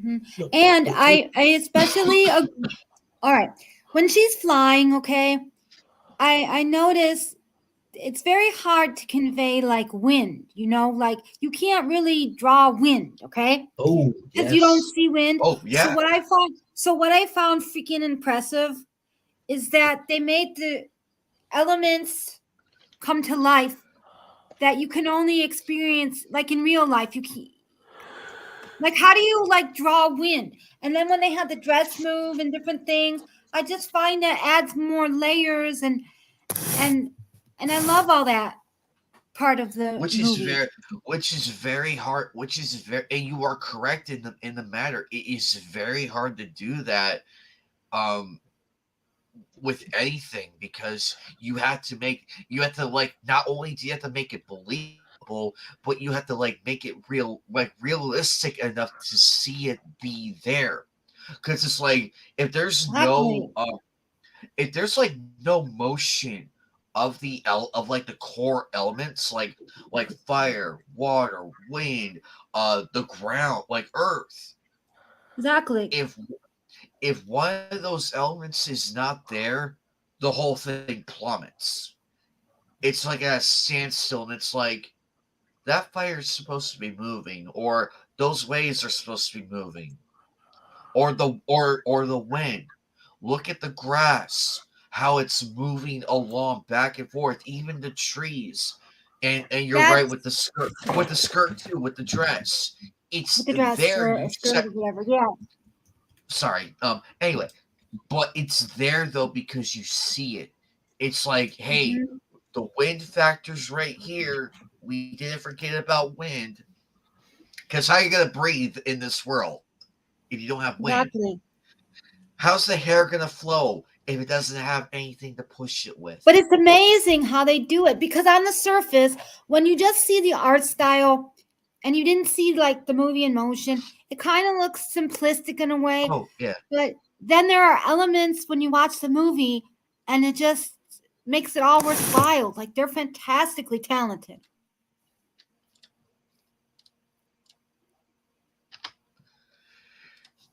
Exactly, and it's so, and the fact that it's hand drawn sunflower, the fact that it's hand drawn is impressive. Because Exactly. that's, computer animation and CGI and all that, that's one thing. But hand drawing like that, the wind element, and have it like go in that direction where you want to go by hand is beyond impressive. Right. And you But feel it. Like when you see it in motion, because you are correct. Like if you just look at it like as like a standstill art, you yeah, don't see it. But if you see exactly. it as a movie, but if you see it as a moving frame, like you have the frame right here. Like, okay, I have my character right here. And oh, excuse me one second. I'll get to my point in a moment. So you have your Hello. character right here. Hello. Hi, Mammoth. You have your character right here, Hello. and then and I want her hair to flow in the wind. You draw that.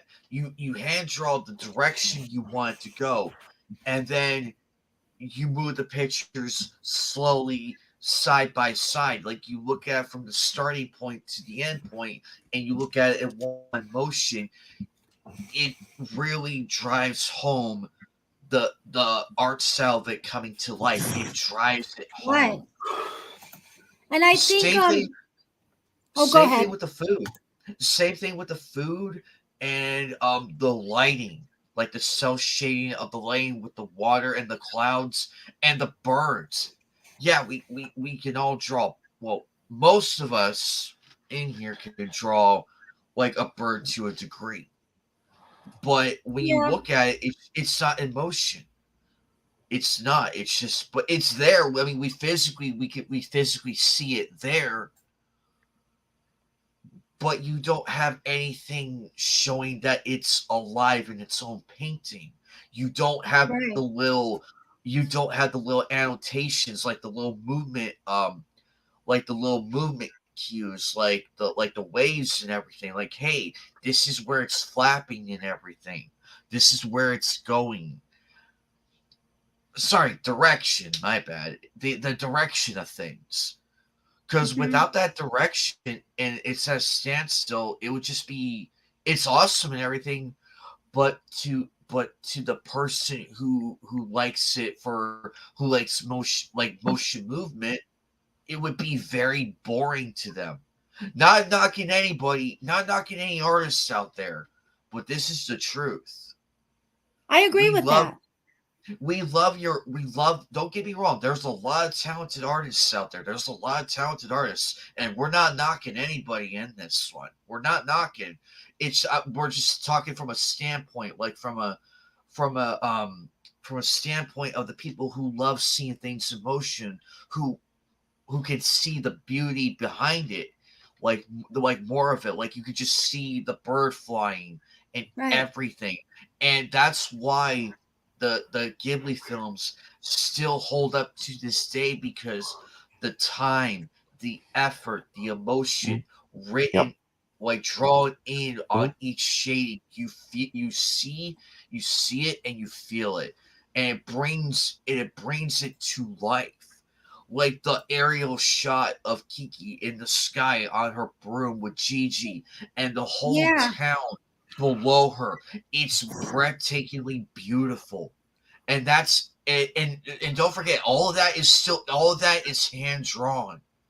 All that whole section. completely hand drawn. But if That's they why it didn't, stands. That's why it stands up so much on its own, though.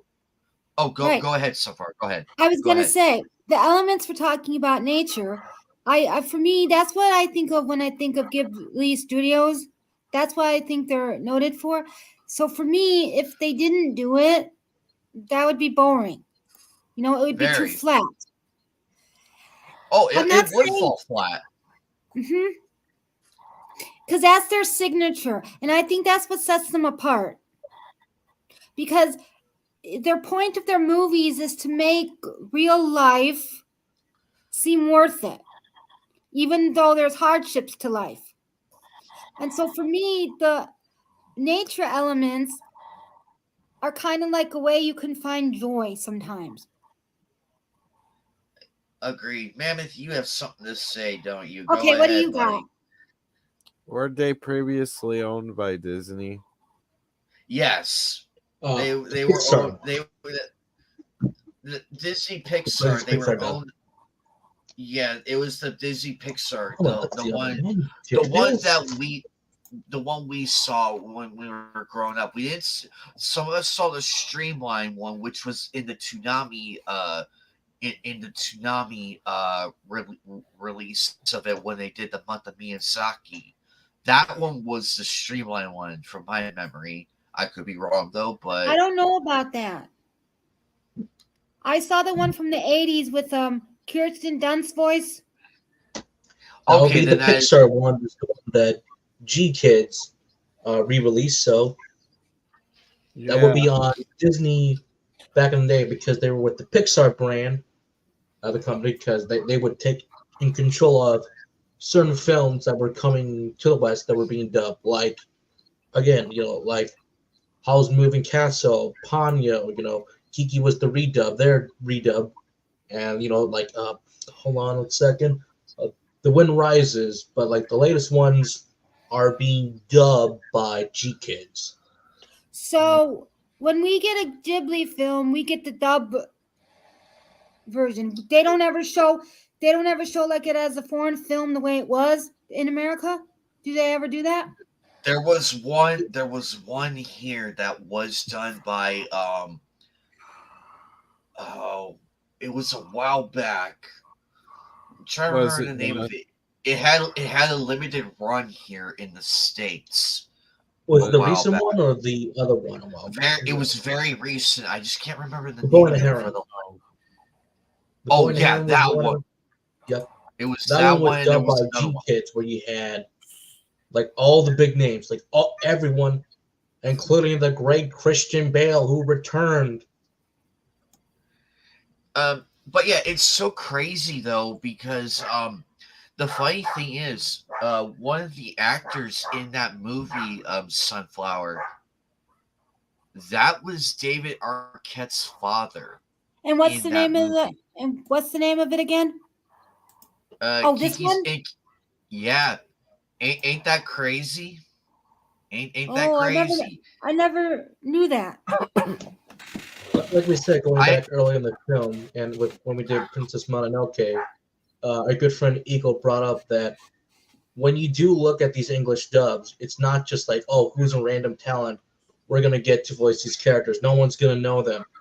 They are getting some of the top talents, or someone who's very, very good at doing these roles. Like, again, like one film, you could have a very young Shia LaBeouf starting out in his career with the great Patrick Stewart alongside him, to getting a young Kristen Stewart and like Demi Reynolds and David Arquette's father and Kiki's Delivery Service, or you hear a familiar voice actor, John Domingo, and Mindy Driver in Princess Mononoke. The list goes on and Yeah. on. And like I said, Christian Bale, Howl's Moving Castle, and he's been a big Ghibli fan, so that's great. The Yeah. thing is, the thing is when it comes to dubbing the characters. I mean, the thing is, I'm pretty sure most anime fans will just like watch it in sub because I mean, look at Dragon Ball Z when it first came out. I mean, we just watched the dub, but when it comes like to Dragon Ball Super, we just want to like watch it as soon as the next episode comes out. We just usually just watch the sub these days. And well, what I'm trying to say is, when it comes to like the actual dubbing of the Ghibli films, we want them we want them to like to do great with the characters. We don't want them to like just like phone them in or anything like that. I mean, look at the Great Mouse Detective when it comes to Vincent Price playing Ratigan. I mean, you wouldn't know Right. that Vincent, you wouldn't know that it was Vincent Price voicing Ratigan, because I mean, I mean Ratigan's like voice was just so perfect for that character. And when it comes to Kiki's delivery service, I mean, the characters have that. Oh, I'm not listening to like somebody on the other side of a mic. I'm listening to these characters, and that's what like that some of these characters do have. And you can't tell when somebody's like voice them, and you don't like see a character just being like talked through. You see the actual character talking, like like they're the character. But Kiki's delivery service does have like one or two like, I wouldn't say phonemes, but it's more like the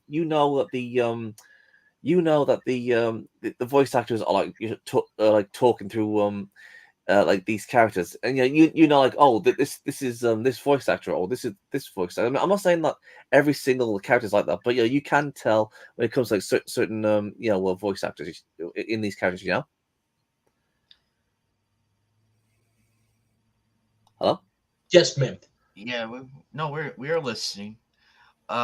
It's really wild how this yeah. started out, and from like a book to one of the greatest animated films of all time that set the bar. And I feel like that's what really kicked Disney. It's what really kicked Disney in the ass, and why they came out with with that whole renaissance of like Mulan and all those other great Disney films. They saw the beauty of everything, and they're like, hey, if they can do this, why can't we? I wish Disney went back to telling more amazing stories, Hmm. like Mulan and everything else. They Well, could I still. think I think they can. They still can. I mean, yeah, it's gonna be CGI and everything, but that's completely fine. They have proven that they could Yeah. still do it, but they don't want to, and that's really sad. The problem You were saying, ma'am. is that Disney has shitty leadership. Hmm. Mhm. Definitely. Yeah, Because and Bob Iger is a fucking hack.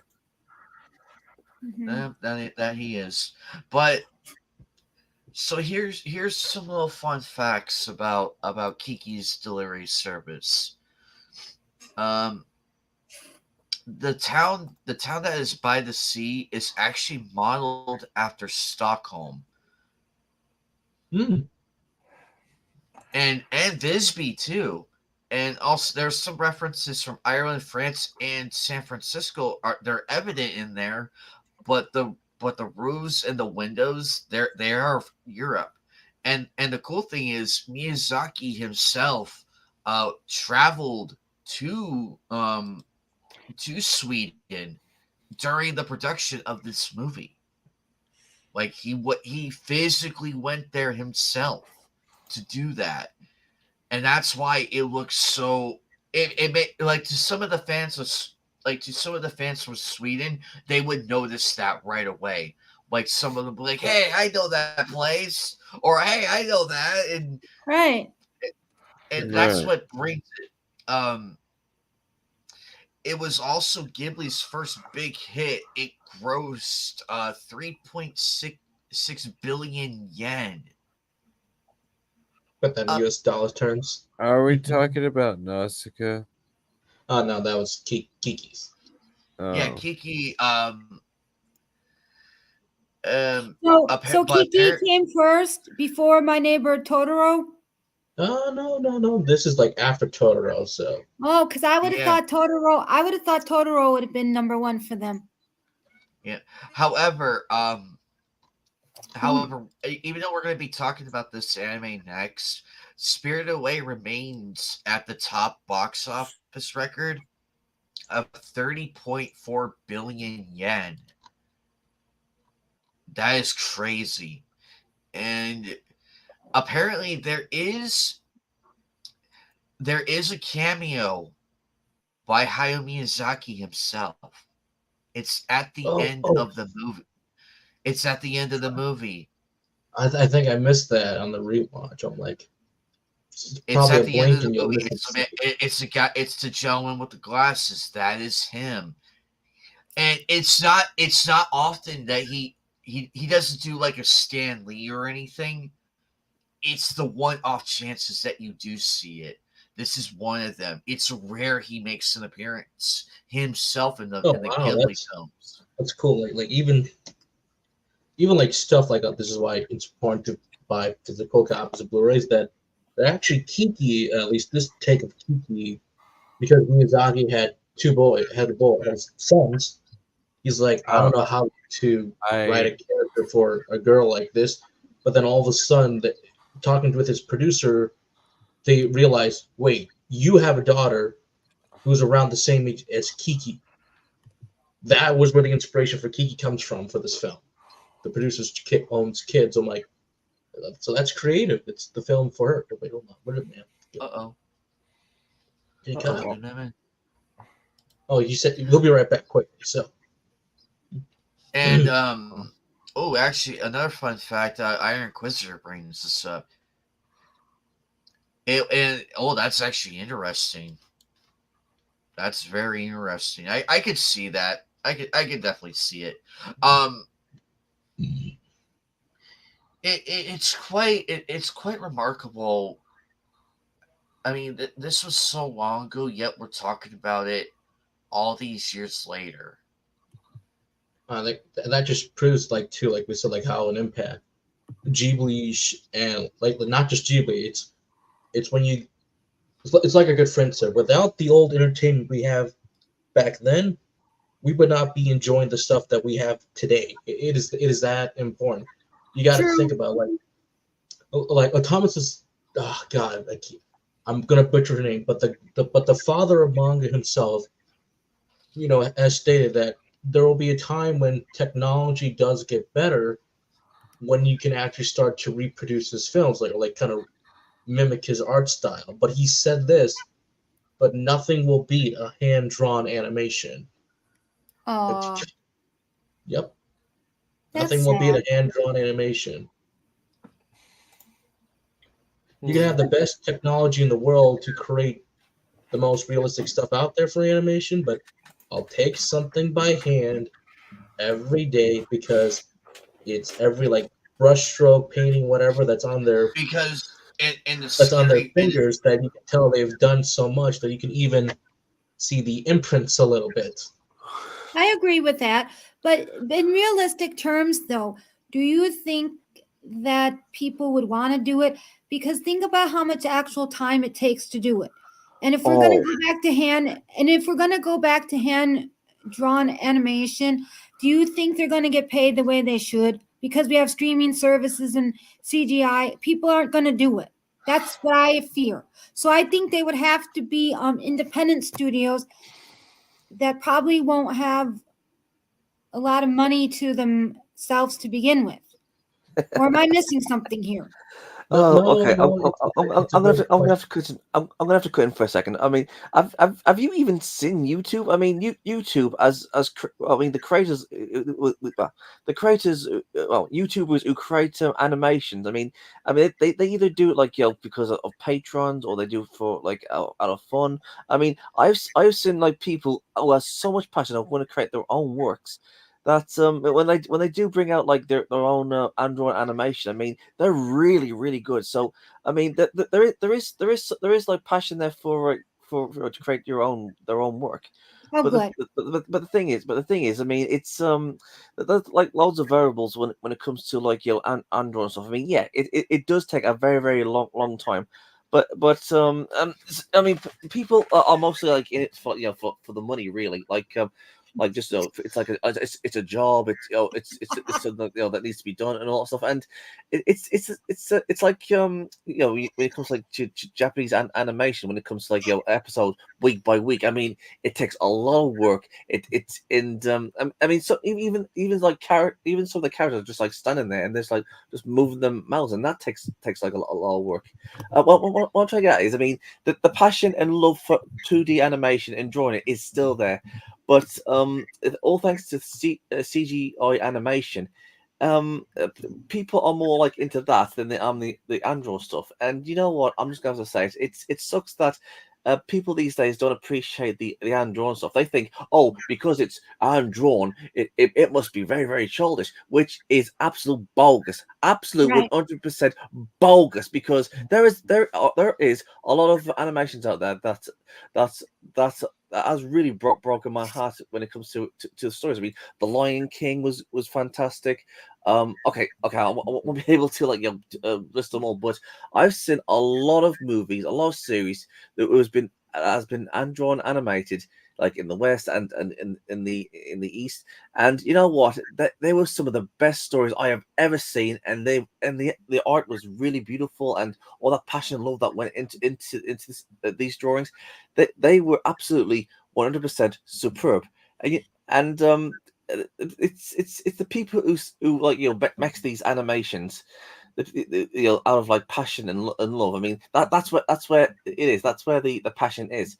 But the problem is these days people just are in it for the money, and they just want to like make a quick story and get paid, and that's it. I mean, that those people, they don't have the passion, but it's the people who do have the passion of wanting to make a great story with 2D animation is where the future of 2D is. It's about the passion, and that's something that I think we can all agree. It's all about passion, even if it's like 2D or it's CGI. And both of you bring up valid points. Sunflower, your point is very well valid, and yes, and you were correct in the matter. It does take a lot of time and effort, and Freaky is also correct in his Right. in his perspective, because I mean, I don't get why people, and I do agree with you, Freaky. I don't get why people think hand drawing is childish when we all been doing that when we were in the kindergarten. No, it's amazing. People who can draw, because I can't really draw. I think it's just very talented. I don't think Exactly, less of it. and talent is very, very difficult to come by. I mean, you have to like have a keen eye for it, and in this world, it's more difficult now than it was back then. Because if everybody was talented, there would be no differences. There wouldn't, like, Well, there would no be different styles, but no. Well, yes, but it wouldn't be their own, because it's like, oh, your style's like this, and everybody's gonna bitch one way or another. But that's the beauty of doing it your own way. Mhm, You could draw inspiration from it. There's nothing wrong with that. And I feel like that's where people kind of miss the point. It's like, mhm, oh, but your style is like this. It's like that. It's like that because I was inspired by Akira Toriyama and Hayao mhm, Miyazaki. You have mhm, that inspiration from them. You're not mhm, stealing their work. You're putting it into your own way. And I mhm, feel like that there's a, and I understand where the confusion comes from. I get that, but I see more the negative side of that argument than the positive. mhm. There's way too many people who will crap on 2D animation and hand drawn stuff because to them it looks like it looks too cartoonish and too stupid. Which is And bullcrap, absolute freaking bullcrap, absolute 100% bullcrap. I yeah, mean, look at yeah, Beauty and the Beast. I Look at get Beauty and the Beast. Sorry, Freaky, I I agree with you here. sorry. I I 100% agree. agree. I Sorry. agree with you on that one, Freaky. I It's do okay. apologize. It I'm sorry. I'm just angry. it's okay. But wait a I minute. admire One your at a time. passion. One at a Though. time. One at a time. It's funny that you're mentioning this because recently, a while back ago, there was this great video that's on YouTube, actually done by this guy who's going through a lot of the comic book industry right now, both big and small. Has anybody heard of this little manga? Maybe I'm gonna be surprised if Anime Night does not know this.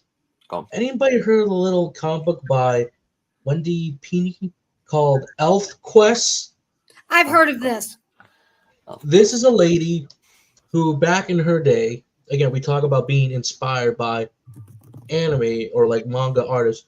She was inspired by manga and anime back in the day. And this is at a time when, no one's really quite used to this art style yet. Not the big publisher. She tried pitching ElfQuest to Marvel. They said no because they weren't used to seeing photos that are kind of like, if you can kind of zoom in on this a little bit, I have a very bright room right now, so I'll try to turn the brightness. Give me the full screen right now. Okay, let's see here. Hopefully that's not too bright. Like characters that were kind of like this, that you would kind of see in the manga that we have today. Or like even comic books back in the day, they had no idea what to do with it. And they kind of went independent with her husband to be like, let's just self-publish it ourselves. But it took so many years to get ElfQuest to be made. Be thankful that they did not break up. They had a big... I'm just going to say go watch the video because I'll link it below in the private chat because it's such a great video on how this book was even made, what was the struggles to get it out the door, and where they are today. Because it took many years to see the story finally completed. I'm talking about back in 2018. This book was finally finished. Not just for one arc. The entire series is now done. That's how long this thing took. Wow. It's such interesting where she was even inspired by how she used that to present ElfQuest and to make it really stand out. Heck, she even tried to make an animation film for this for decades. Until she finally realized, you know what, it's not worth it. Going through the Hollywood system to make a film like this and just say, you know what, I can give up on that dream and just finish it in the book. And they also, back in 2018, finally won their first award. Yeah, it takes till 2018 for them to win an award, but I say that time's worth it. That's the thing when it comes to Hollywood. I mean, they always want things to go their way when it comes to changing things for stories. I mean, you look in the original Dawn of the Dead, the black and white one. Originally, they wanted to. Originally, the people in Hollywood wanted to change things on, saying that, can this be like a romance, or could we put some like romance in there? But the creator of Dawn of the Dead says, no, I'm going to have it my way, and it became a phenomenon, and this is the thing that creators need to do. They need to do things their own way instead of like someone saying, you know what, put this in there, put this in there, put this in there. I mean, don't get me wrong. I mean, a little bit of help from executives, I mean, that's all well and good. I mean, if we didn't have executive meddling for Dragon Ball Z, I mean, we wouldn't be able to get Android 17 and 18 or Cell. I mean, it's all thanks to executive meddling that we got those characters and the series carried on. But at the same time, I also can't stand executive meddling or the Hollywood system telling us, okay, change this, do that, do this, do that. The thing is, I mean, what's his name? I can't remember what his name was, but Akira Toriyama's editor says, Cell's second form, it makes him, he looks like a moron, change him. But the thing is, I mean, I would have loved to have seen Cell, be, have more like screen time, in his second form, okay, he's looking all over the wolf for Android 18. But they just quickly moved on his transformations, and it was a shame because it would have been really cool to see okay, what will the Zero Warriors do against the second form Cell? What other abilities can he do? What can he do? But instead they just said okay, first form, boom, and that's it. And it was a shame when they do that. And what I'm trying to say is that sometimes executive editing, can help if they want to add something in, but at the same time, it's not really like a creator's vision of what they want to do. So I mean, Exactly. a little bit of helping is okay, but changing a lot of things, it's just is a no. Yeah, I agree. Sometimes I feel Hollywood people, they want to do formalistic stories because they see this film over here grows the bazillion bucks and this is what's going to sell, they think. So they like make cookie cutter stories. That's Oh, why I kind of like the Ghibli stories because they're highly original. You know what I mean? Instead of just the same old, same oh, some old. off from box. Right. Mhm. You can. That's why I don't watch the Uh, Marvel. That's why I don't watch those superhero movies because whenever I see the trailer, I'm like, they all look the same. Yeah. Formalistic, Uh, I mean. And Final segment. I think the reason why they do that is so that it's Okay. because it's more like more familiarity when it comes to like the average Joe. Because when it comes to the average Joe, they want things to be nice and simple. They don't want anything too complicated. They want things that's more like that's more what's the word now, um more with familiarity when it comes to their movies. I mean, when it comes to like people like us, we want things to be like more complicated. We want things to be more like, oh, we didn't see that coming, or oh, the bad guy won it in the end, Right. or oh, I mean, the thing is, I love those sort of situations when it comes to like stories. I mean, I'm not the average Joe that likes to see things. Oh, when they live happily ever after, all that sort of stuff. I want to have complicated. I want to have complicated stories that makes me think, I never really thought about it like that before. Oh, that's a good different perspective on that sort of thing. Or oh, Mhm. it's a sad ending, but I mean, that's sometimes that's what life is. I mean, you're not going to have everything go your way, and that's something that I can appreciate. I mean, I appreciate movies and series and games and so on that challenges me and gives me things that I, I I don't want to see, but at the same time, I have to see them because that's just the way sometimes what life is all about. I mean, it's all about things can't go your way, and I mean, yeah, don't get me wrong. I mean, but we all want to see like the knight defeat the dragon and go up to the tower, rescue the princess, and they lived happily ever after. I mean, that's all. That's we all want to see that. We all desperately want to see the the good guy win in the end. But I mean, that's boring. I mean, things have to be more complicated when it comes to stories, and that's what storytelling is all about. People need to be challenged when it comes to their storytelling. They can't just be told the same dribble over and over and over and over and over again. They need to be challenged. You know what I'm saying? Oh my God, you read my mind. Because when I pick out movies, those are the kind of movies I get attracted to, or Mm. TV shows where they could be based in real life, but it helps you navigate the world because not everything where you live is going to be rosy. And I find it just a helpful tool for humanity. If you're just going to Mm. have everything rosy, how is humanity supposed to grow and be better? You I know?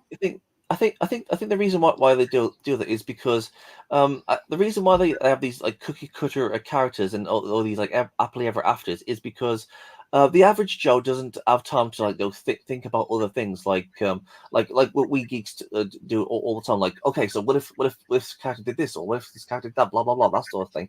The average Yeah, Joe is always like working and looking after his family and that sort of thing. I mean, he doesn't have time to be thinking about all these other things. He's just thinking about his everyday work, and and sometimes that person just wants to have a break from reality and just watch this movie. And when he watches this movie, he wants to see the guy to win in the end, and that's what he wants to see. He just wants to see something good come out of this movie, and that's what most people want. They want to see the good guy to always win, right. and because the real people in real life, I mean, they just go, oh, I've had a terrible week, or my boss has been yelling at me and all that stuff. I just want to watch this movie and see the good guy just win, and that's I mean that's why you have like cookie cutter characters and all these cookie cutter stories. Yeah, it's for the average Joe that just has like a horrible day, and they just want to see something that'll make them feel happy, and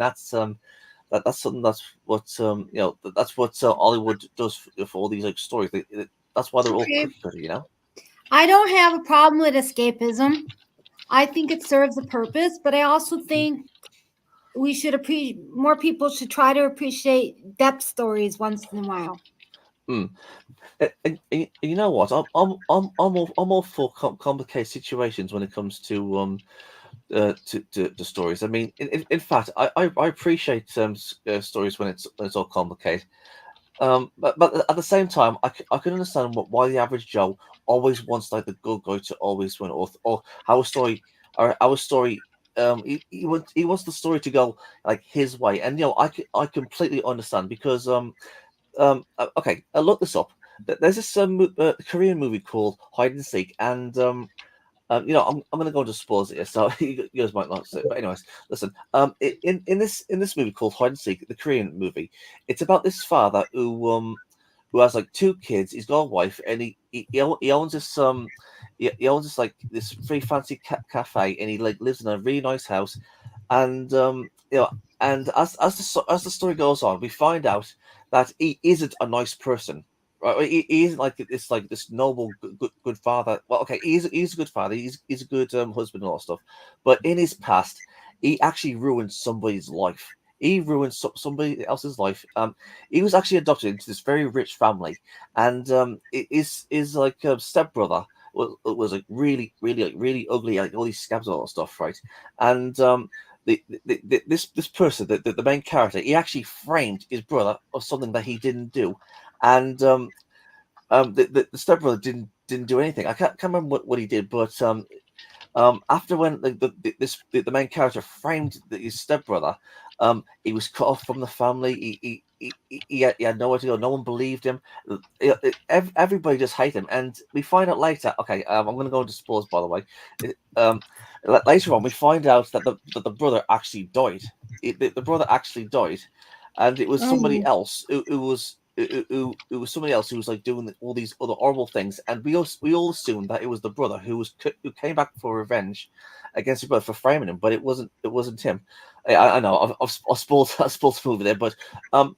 And the point what I'm trying to get across is when it comes to like this movie of Hide and Seek, I do apologize again. I do apologize for spoiling the movie for you guys. But the point is what I'm trying to get across is that the main character of this movie, I mean, the thing is the movie is trying to say, hey, listen, this is the main character, and you have to feel like bad for him because like this guy is trying to like get him, and he wants to like kill his family and all that stuff. But the thing is, I mean, when you find out what this main character has done in his past, I don't feel sorry for him. I really don't. But at the same time, the movie is trying to make us feel sorry for him. So and he wants like to save his family. He wants to save his kids, and he does feel bad of what he did to his brother in the past. But in the end, he actually gets an happy ending. But the thing is, the brother, had his life stolen from him. He had his whole family turned against him. The stepbrother, died, and everybody assumed that the brother was the bad person. So the stepbrother was the the main character got off got away with something that that he found the stepbrother for. So what I'm trying to say is, I mean, sometimes I mean, the thing is, when it comes to Hollywood, this guy would be seen as the bad guy because he framed his stepbrother. I mean that's the way like Hollywood would do things, like, there's a good guy and a bad guy. But when it comes to this Korean movie, the main character has done a very terrible thing in the past. And the thing is that the movie, even though like we the audience find out after when of all of this horrible thing that he's done, the movie still carries on his story, and like he has a happy end in the end. And what I'm trying to get across is that this story makes me hate the main character, and he's trying to like save his kids and all that stuff, but the average Joe would like see this guy and hate this guy for what he did to his brother. But there's also this other movie called Deep Blue. I'll get to I'll say it again. Final I'll get to what I'm segment. trying to say. But what I'm trying to say is there's this movie called Deep Blue. It's about these like scientifically advanced sharks. It's about these scientifically advanced Oh, sharks, right? Sam And Jackson can see it. these sharks was created by this like the scientist, right? And these sharks were like killing each other on this like base thing, right? And most of the people are dead now. Near the end of the movie, um, in the original cut, at the end of the movie, that all the sharks are dead, and the scientist and this other guy, Kirsten, and says, "Oh, we got all the sharks." But the thing is, well, when people in this test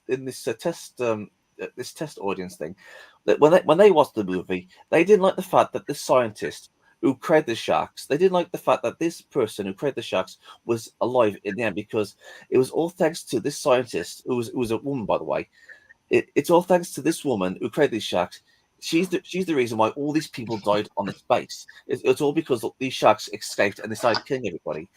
And oh, sorry, give me a second. And and people didn't like the fact that she got to live in the end. They went back and reshot it. So she would be the one. She would be the one to die, and it would just be like it would be just these two guys that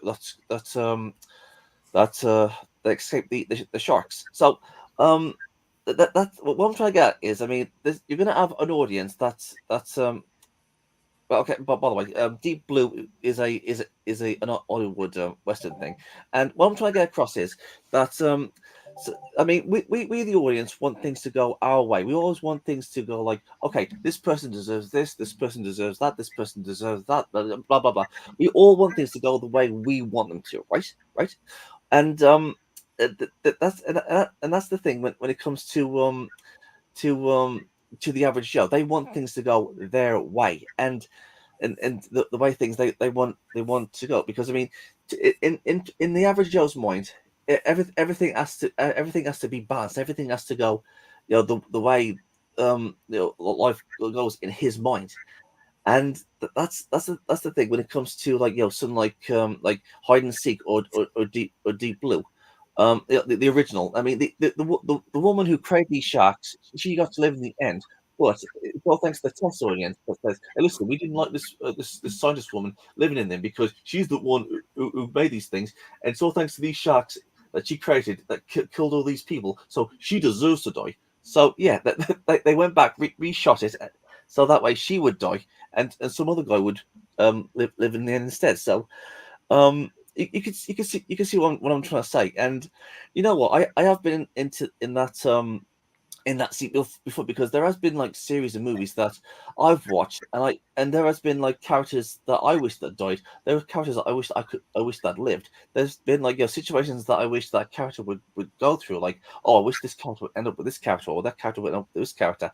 And you know what, that's okay. There's nothing wrong with you wanting to have like things go your way, but at the same time, this isn't your story, it's the creator's story. He's telling stories of what he wants to tell, even though you're not going to agree with what his choices are. And that's exactly that's exactly the point when it comes to stories. Not everything is going to go your way. Even in life, not everything is going to go your way. I mean, we all. I mean, when you're like a little kid to an adult, you're gonna like you want to like work hard and find yourself like a girlfriend, get married, and have kids and all that stuff. But life isn't always gonna go like your way. I mean, there's gonna be like a lot of bumps in the road. Maybe you're not going to achieve your dreams, and you know what? And you know what? That's something that some people need to understand. That we're not gonna always have things go our way. And you know what? That's okay. That is okay when things don't go our way, because it tests us. It makes us think. You know what? Not everything's going to run smoothly. Not everything's going to go my way. And you know what? In these stories, not everything's going to go their way. Not everything's going to go the way I want them to. But you know what? I can appreciate the things that's going through these movies and series and so on. That's I'm so glad that these things didn't go my way, because that way I've experienced something that I've never experienced before. Remember what happened in Stephen King's The Mist at the end of that movie? I mean, that ending was really something. And yeah, that's what I'm trying to say. We're all going to like okay, who's blowing? Okay, again, what I'm trying to say is, I mean, it's good to have like different perspectives and different things happening in movies, you know. I agree. Exactly. That was Sorry, a I went very on and on again. long point, but I get your point, though. I get it. Sorry, You're I good, keep on though. doing that. So Final we're segment. at the finals. We're at the final segment. Sunflower, let's start with you. Well, let's start with you. What about Oh, me? Like, just What- about like your final thoughts on Kiki's delivery service and everything in between. And sorry for putting you on the spot, though. Sorry for putting you on the spot. My final thoughts are animation is awesome. And I think in pop culture all things have their place. Like the charm of the original Star Wars, for example, and then we went to CGI. CGI has its place in animation, like when they did Toy Story, you know. And so I think the lesson here is, excuse me, we all like what we like, and we should try to see the beauty in all different ways to present an art form, like in film, because there are beauty in all kind of things. As we were discussing, handmade drawing, you can have more detail, but CGI has its place as well, you know. And so I think my hope is that after listening to us talk about Kiki and the beauty of hand-drawn animation, that people who are more in love with CGI would check it out, and vice versa, you know, because in real life I think we're complex people, and there's many layers to ourselves, so there's many layers in which we can tell a story. So I think instead of feuding, you know, amongst studios of no, now we got to be more action packed, and we should just learn to appreciate all of it, because there's something out there for everybody.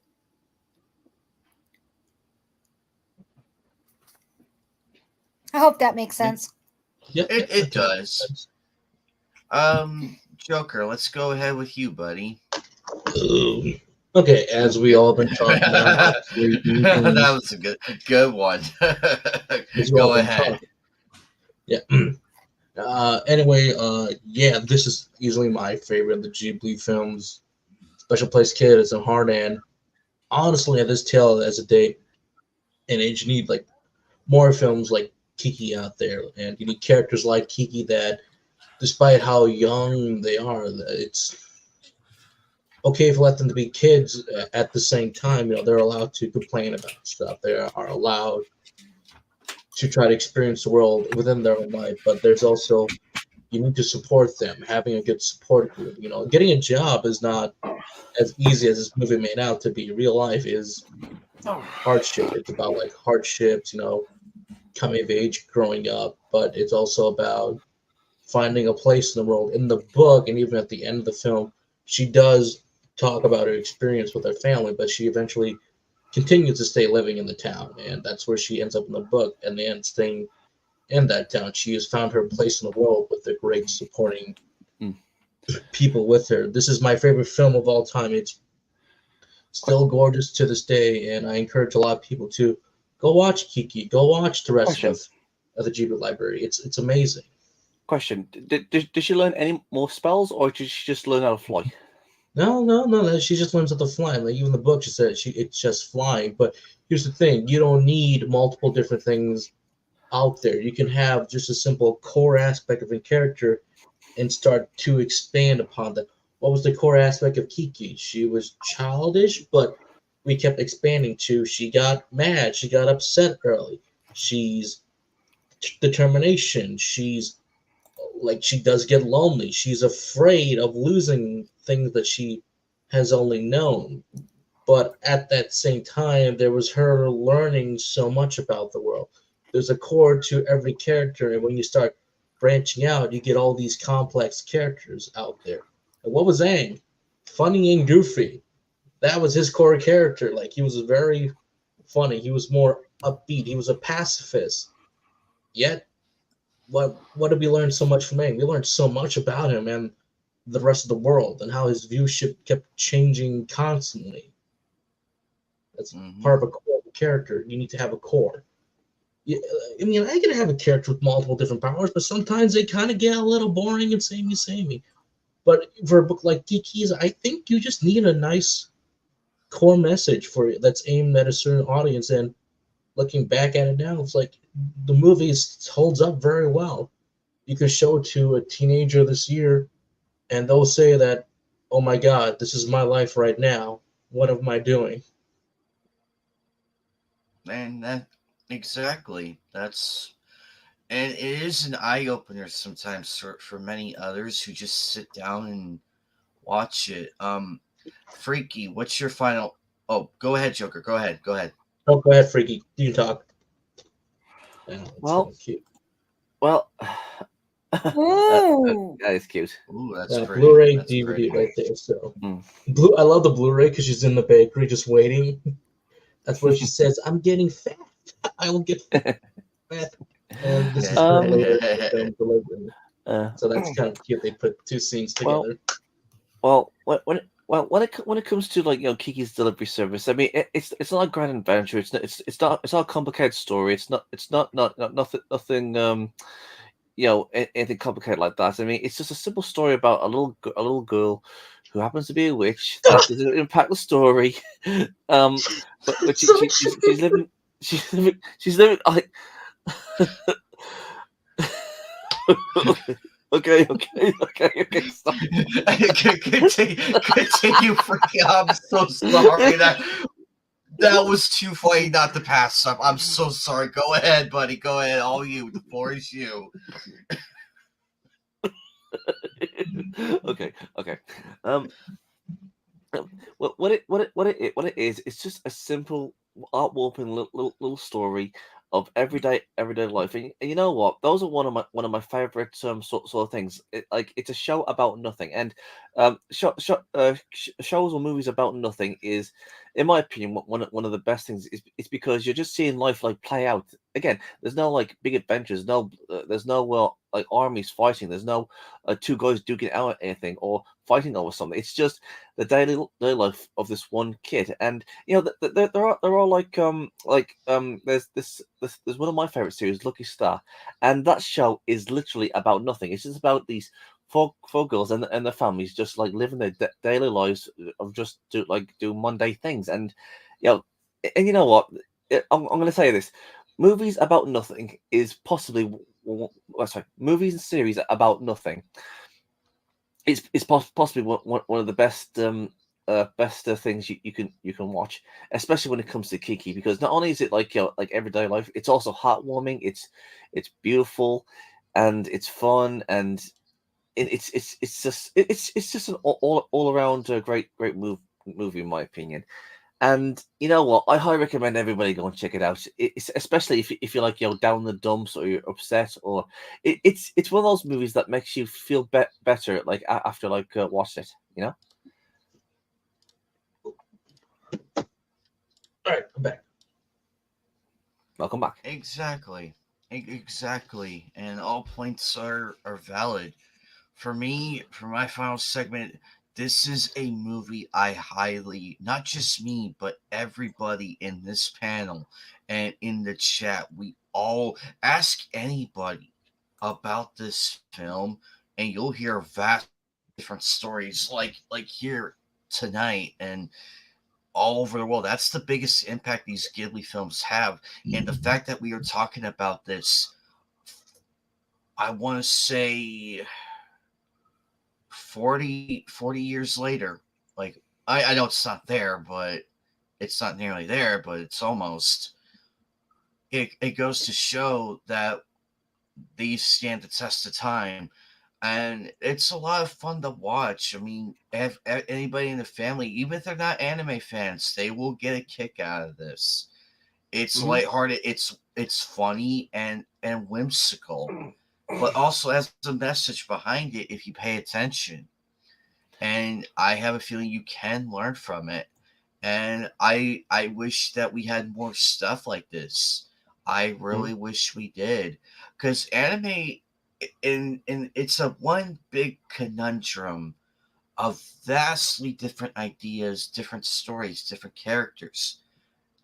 We like the popular stuff, but at the same time, we like to go back to anime like this before all the ones that we have and just appreciate how far animation as a whole has come and everything. It's not just animation as a whole. It's how And sometimes we're storytelling. forgetting how simple a story like this can have such a great impact. I keep saying this. Yes, you can enjoy your. Well, I'll just pick up any random shonen right now, like your Chainsaw Man, your Demon Slayer, your Attack on Titan, and what else is the next hot one that's coming out, or the anime that's taking the circulation right now? Hell, even Kaiju number 8. That's gonna be very recent. Gonna be coming out very very soon, if not already. Yeah, we can all enjoy that stuff. I can admit that. And like Fatal said, there could be someone who keeps watching Ryonen Kenshin or Yu Yu Hakusho for forever, and we could say, bravo, props to you. You might be the biggest fan out there. Or even like me, like Berserk, my favorite arc is still the Missing Children's arc and Conception and our convictions. But I will still enjoy something like this or even this any day of the year. Kiki, 35 years later, it's still a film people will talk about for years to come versus some anime that comes out, unfortunately, and gets buried under the rug. It's entertainment is vast, but sometimes you get buried. You could be on a project that you're really passionate about, and it's stuck on a streaming site, or that doesn't get picked up, or just waits there. And that's, to me, is a sad thing. But sometimes it'll take someone to be like, "Hey, I'll take a risk and to get out the door." And that's why I And we like want and this is another reason why we all push for preservation of art like this and physical media. Yes, streaming's great and everything, don't get me wrong.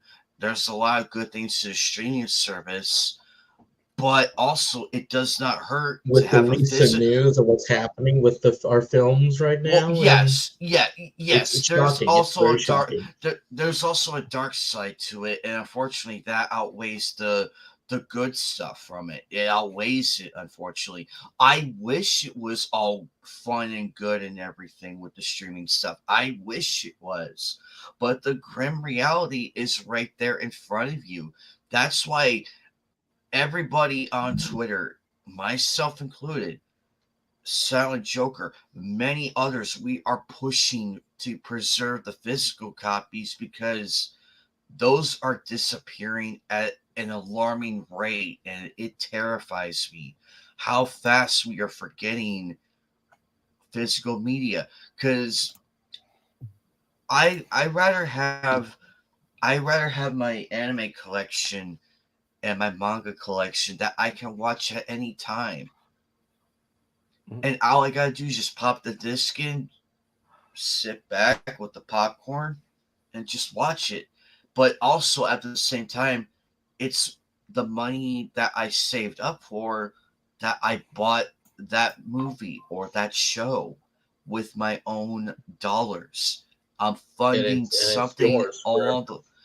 the and I'm funding something along the way. Like I will reveal that's something sort of shortly that I'm holding.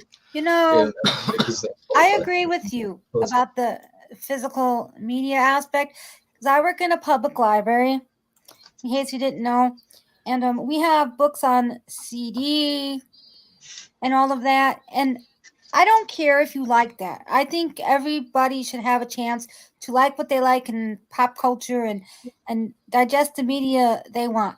But there's something about holding a book in your hand and turning the pages and the smell of it that you can't get Yeah. just by putting in a CD. However, I do know people who use the book on CD, because they have a long car ride. So there's ways you can use the new media for good. It's just Yeah.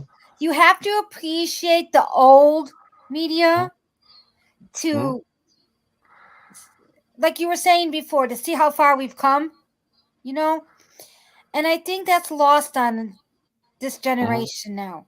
Or even like the old one. Like sometimes my parents, I love my parents, but it's a little short tangent. But of Okay. course, recently, they were talking about like the whole live action stuff for Disney. I'm like, I'm not interested in any of this.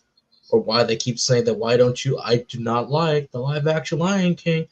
And all my sister's like, you're big, and I started being critical about it. She's like, you're being very critical. I'm like, you were the one who watched Sailor Moon with me, or you were also the same one who would criticize me for watching animation until your boy exes and current boyfriend, husband, started watching this stuff. So flip flopping much?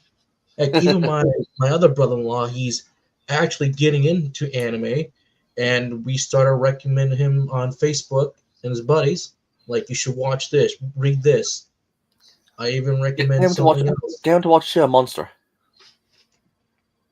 He was watching Parasite, so that was our starting point to go off of. So not the one who's married to my sister, but my in-law. So he's getting into anime. Live action. And that Oh god. and that's why preservation is so important, because your brother-in-law or brother-in-law, My brother-in-law. This is the in-laws. So because they are, one of the brothers is married to my sister. He was like the guy looking in. He was the kid at the glass window looking in, because he's like, he sees this cool shit going on the screen. Like, hey, what's that cool thing? And then you guys are like, hey, come have a seat. Come see this. And you That show was him funny it. on Facebook what he mentioned, and I was like, like someone in this family besides me and my little cousins are liking this stuff again. So, funny enough, one of my cousins on my mom's side, he's a big fan of TMNT, and so I don't understand the point of when anime goes live action. Like, I understand that sometimes you want to explore a story in maybe a different medium or perhaps an that'll be a aspect of the different segment story. for another day. So, But I'm just saying I don't get it, because it takes anime and live action aren't exactly the same, so you lose a lot of the anime charm. So I never quite got it. The same with Disney. When you were saying, because Mulan was one of my favorite Disney that's another one of my favorites. movies, because it reminds me of the Ghibli studios with all the nature elements, and it was just so beautifully told and blah blah blah. But then when they did the live action, I'm like, they just made her the boss character. I'm like, it just seemed like they did it to make money. Bingo. And then when I get upset, it because then when people go, well, what's the original source? How can you take something that beautiful and make it a flop? I mean, it was a flop in my eyes because it stunk. I don't know how it did at the box office. It bombed. Or did it just go to the it went down the crapper, basically, like completely head first, like no chance at all. It was bad.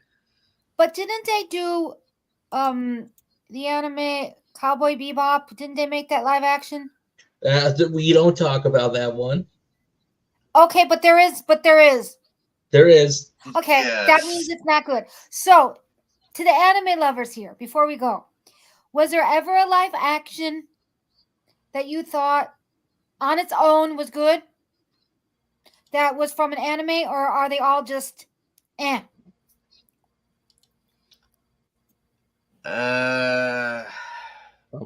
I mean, it's okay if you don't have an answer. Though the thing is, it can go either way because I feel like I feel like the when the first Death Note live action came out, not the Netflix one, the one way before The that, one that was done by more way the fans, like it was more done by the fans, because I see that in one of the mangas I was reading. I think it was a Death Note manga that kind of promoted a little bit. The fan one's all right actually, because you can kind of tell they were getting the costumes down, they were getting the characteristics right, but it's more like a fan passion project that you're like, all right, it could work. But I feel like after that, One Piece, One Piece, Battle Angel, Alita are the only two I can think of off the top of my head that worked. I mean, in some well, with One Piece there were some rough edges here and there, but that's completely fine.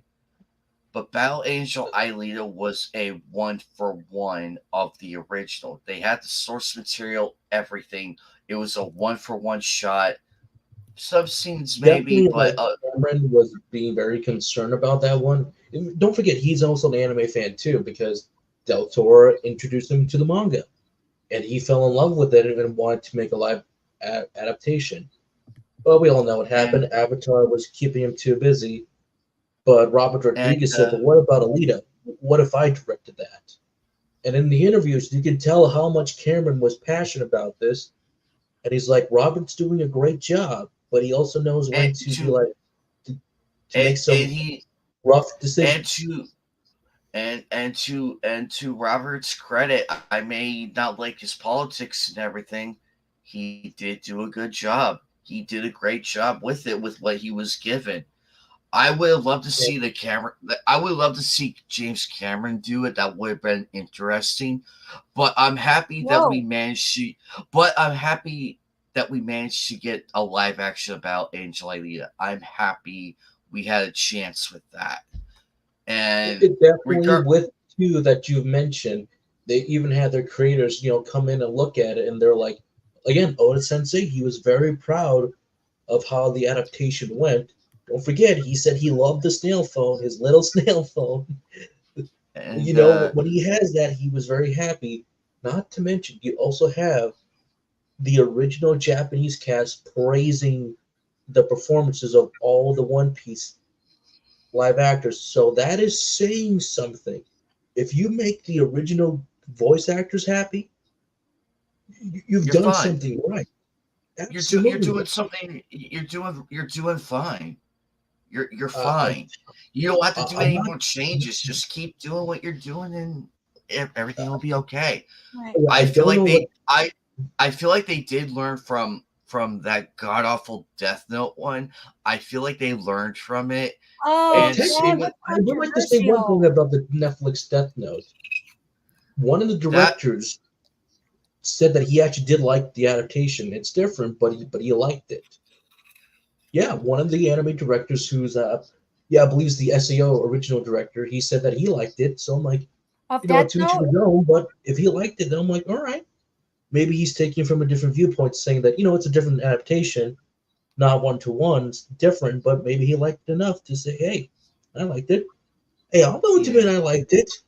I wish it was longer, You know, but I yeah, liked it. and Bacon's right in his I agree with statement. Bacon. Bacon's completely right. And It's a different and take on it. It's a different yeah, take. We can't argue that. And I more agree with anime. him that when for myself, for example, when a book becomes a movie, I think you should separate them out because it's not going to be a guarantee that the people who created the movie version of the book are going to put everything you want in it or vice versa, like with the Harry Potter. One of the Yep, Harry there's Potter books had something to do, I think, with Dobby that I liked. But in the movie, they probably had to cut some stuff because the books get too long as the series goes on. And so I had to separate out. Otherwise, I couldn't enjoy the movie for what it was. And it was still a good movie. yeah. The same thing was me with Avatar: The Last Airbender on Netflix. Anime Night knows me. I kept texting him saying that I'm liking what I'm seeing. But for every bad moment, I kept He saying, blows why are up you my combining message. He blows too up my many messages episodes like into one crazy. go? It would strangely loop back around to say, wait, that actually was good. Like, you had a good moment, or they did the beginning part so well. They did the Kyoshi Islands very well. You could say that, well, they didn't need to do this or that, but I'm like, it's its own thing. They're still doing good, but then they hit the moments that I did want them to hit. The stuff was booming despite being way too long. I felt like, you know what, the actor's having fun. I can give them credit for that. They still do the little ride with him and Aang on the mail delivery service. I was like, yes, yes, yes, that's what I want. That's all I wanted. Or they do the And storm into the blue mask together, which I felt was very great. The deity who steals all the face, he was very creepy again. I'm like, that's so cool. And then it keeps looping back around of getting some really good moments. So I'm like, if you can nail season 2 for me with Toph, I will still watch it. If you don't nail it, I'm gonna drop it immediately because she's my favorite character. If you butcher her, I'm like, I'm just gonna walk away completely. I don't care if it gets good. I don't care if it gets better. You ruin Toph, I'm walking away. That's what everyone I know is gonna say. You ruin Toph, we're walking away. So on that note, the next Ghibli film we are going to be reviewing is Spirited Away. Hopefully, Looking Spirit Away. looking forward to that one because that is the highly requested one. The Oscar winner. The Oscar. I've never Oh, seen oh, it. I haven't Well, watched that you- film you- in such time. Is that the one about the horse? No, That's that is Spirit Rider. Spirit Rider. That was the DreamWorks one Oh, with gotcha. Matt Damon narration over it. So that will be our next one in our list of Ghibli films to go. Ghibli film. There's always the backlog. Eventually, we will get to Totoro. Probably Castle in the Sky is another one. Definitely in the background for later in the future. Of course, one of me and Matt's favorite ones out there. The second movie, A Vampire Hunter D, Bloodlust. And I'm probably the only one with this DVD or Blu-ray collection, The Garden of Sinners. You know, there's Oh, I've got that. Wait, do you have this? Yeah, I've got. Yeah. How much did it cost you, though? How much did this cost you? Oh, man, it's like I've got up to. I think it must have been about. Must have been about. I think maybe somewhere between 50 and 80. Well, how about that translate to US dollars at least? So it's like this is 8 films totaling in like 9 hours. The Blu-ray collection at this time when I bought it years ago, $250. It's like this is the only way for us in the West to get this. That's how hard this is to get. Wait, what is that? The Garden of Sinners, also known as Karadai no Kokai. Oh. This is 8 films totaling in 9 hours of screenplay. They're not long, they're short enough, but one of them is the longest runtime. Like, this thing's insane. Mm-hmm. I mean, like, this is before Fate's Stay Night. And like with Quentin Tarantino, it does not go in order, it goes out of order. Yeah. Uh-oh. I've noticed that. But I have a question for Anime Night. Which yes, sir. which Ghibli films did how many which Ghibli films did you review? Before this one. We reviewed Howl's Moving Castle. Yeah. And now we're on we just did Kiki's Delivery Service. Yeah. The following one we're gonna be doing Spirited Away, and I think after that one it's a toss up between Castle in the Sky or My Neighbor Totoro. one of the two. But when we get there, the choice will become more clear. I would like Well, to I don't get think we to did Hanzo unless you did that separately, but we did do Oh. Mononoke together. So like that's holy crap, I am way off. I'm like, when did we do Howls? I don't think we did Howls. I'm so sorry. I am way off on this. Correction. I'm gonna make a correction here. We did All right. Princess Mononoke. The first one was Princess Mononoke that me and Joker did. This one is Kiki's Delivery Service. Howl's Moving Castle is on the block. It's on that. The list. It's on the list. It's on the list. So the next one will be Spirited Away. That's official. That's the next That's official a big one. We're gonna be reviewing that one, and then we'll continue our way through. I have a request. Yes. Can we like review Pompoko, because that one's fun. Pompoko. Pompoko, about the one about the raccoons. Pompoko. Oh. I've never heard of this. Okay. Put in the chat. What's in the chat? Pompoko? Put in the chat. In the private chat. How do you spell it? Okay. Let's see. Give me a second. Let's see. Pompoko. Yeah, I got it right. Quite stupid. Let me see. Pompoko.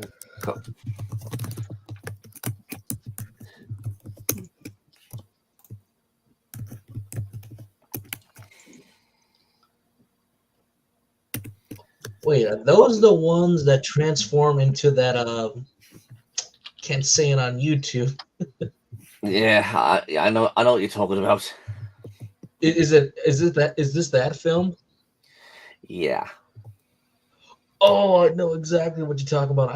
This has always been on that list because I'm so curious about that sequence. The thing is, when it comes to Pompoko, it's okay. When it came like to Kiki's Delivery Service, it was just like the average day of this little girl. But when it comes to it's about these raccoons that's trying to stop like the advancement of technology that's going all over the countryside, and it's basically one of those let's say, have you guys ever heard of what's it called, the Animals of Farthing Wood? Have you guys ever heard that series? No. Well, I recommend it. It's okay. So that's what Pompoko is all about.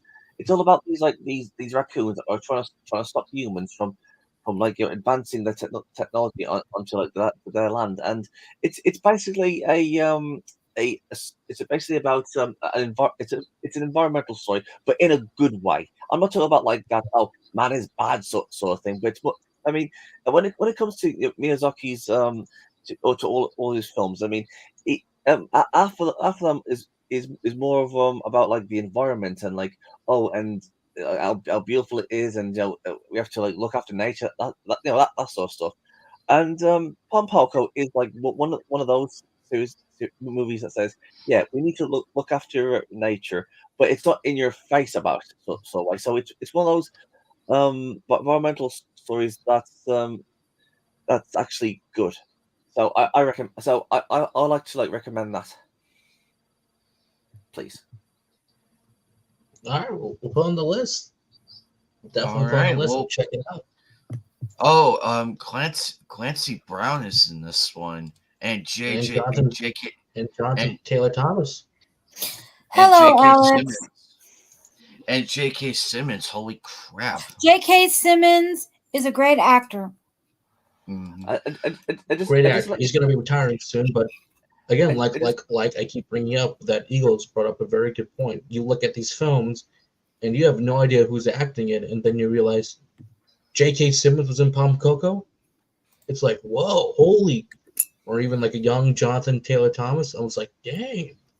And look at that. Exactly, for Lion King. Yeah. Yeah, I was surprised back in the day. Well, guys, that will do it for for the anime review, Kiki's Delivery Service. Big crowd, big group of people tonight. Had a lot more people on the panel than expected. But a welcomed one though. It's always thank you guys for joining. I really appreciate it. It's a treat. It's a treat to have more voices on the panel. It's a treat. Lots of prominent people came by, from Freaky to Sarah Outlaw to Sunflower to Fish Chozo, Lavette, Fire Devil, whose birthday will be this Sunday. We'll do a stream for him. Tripping Orc for providing a bit more context. Third, fourth, the second. Let's see who else showed up. Brooks. Bacon showed up.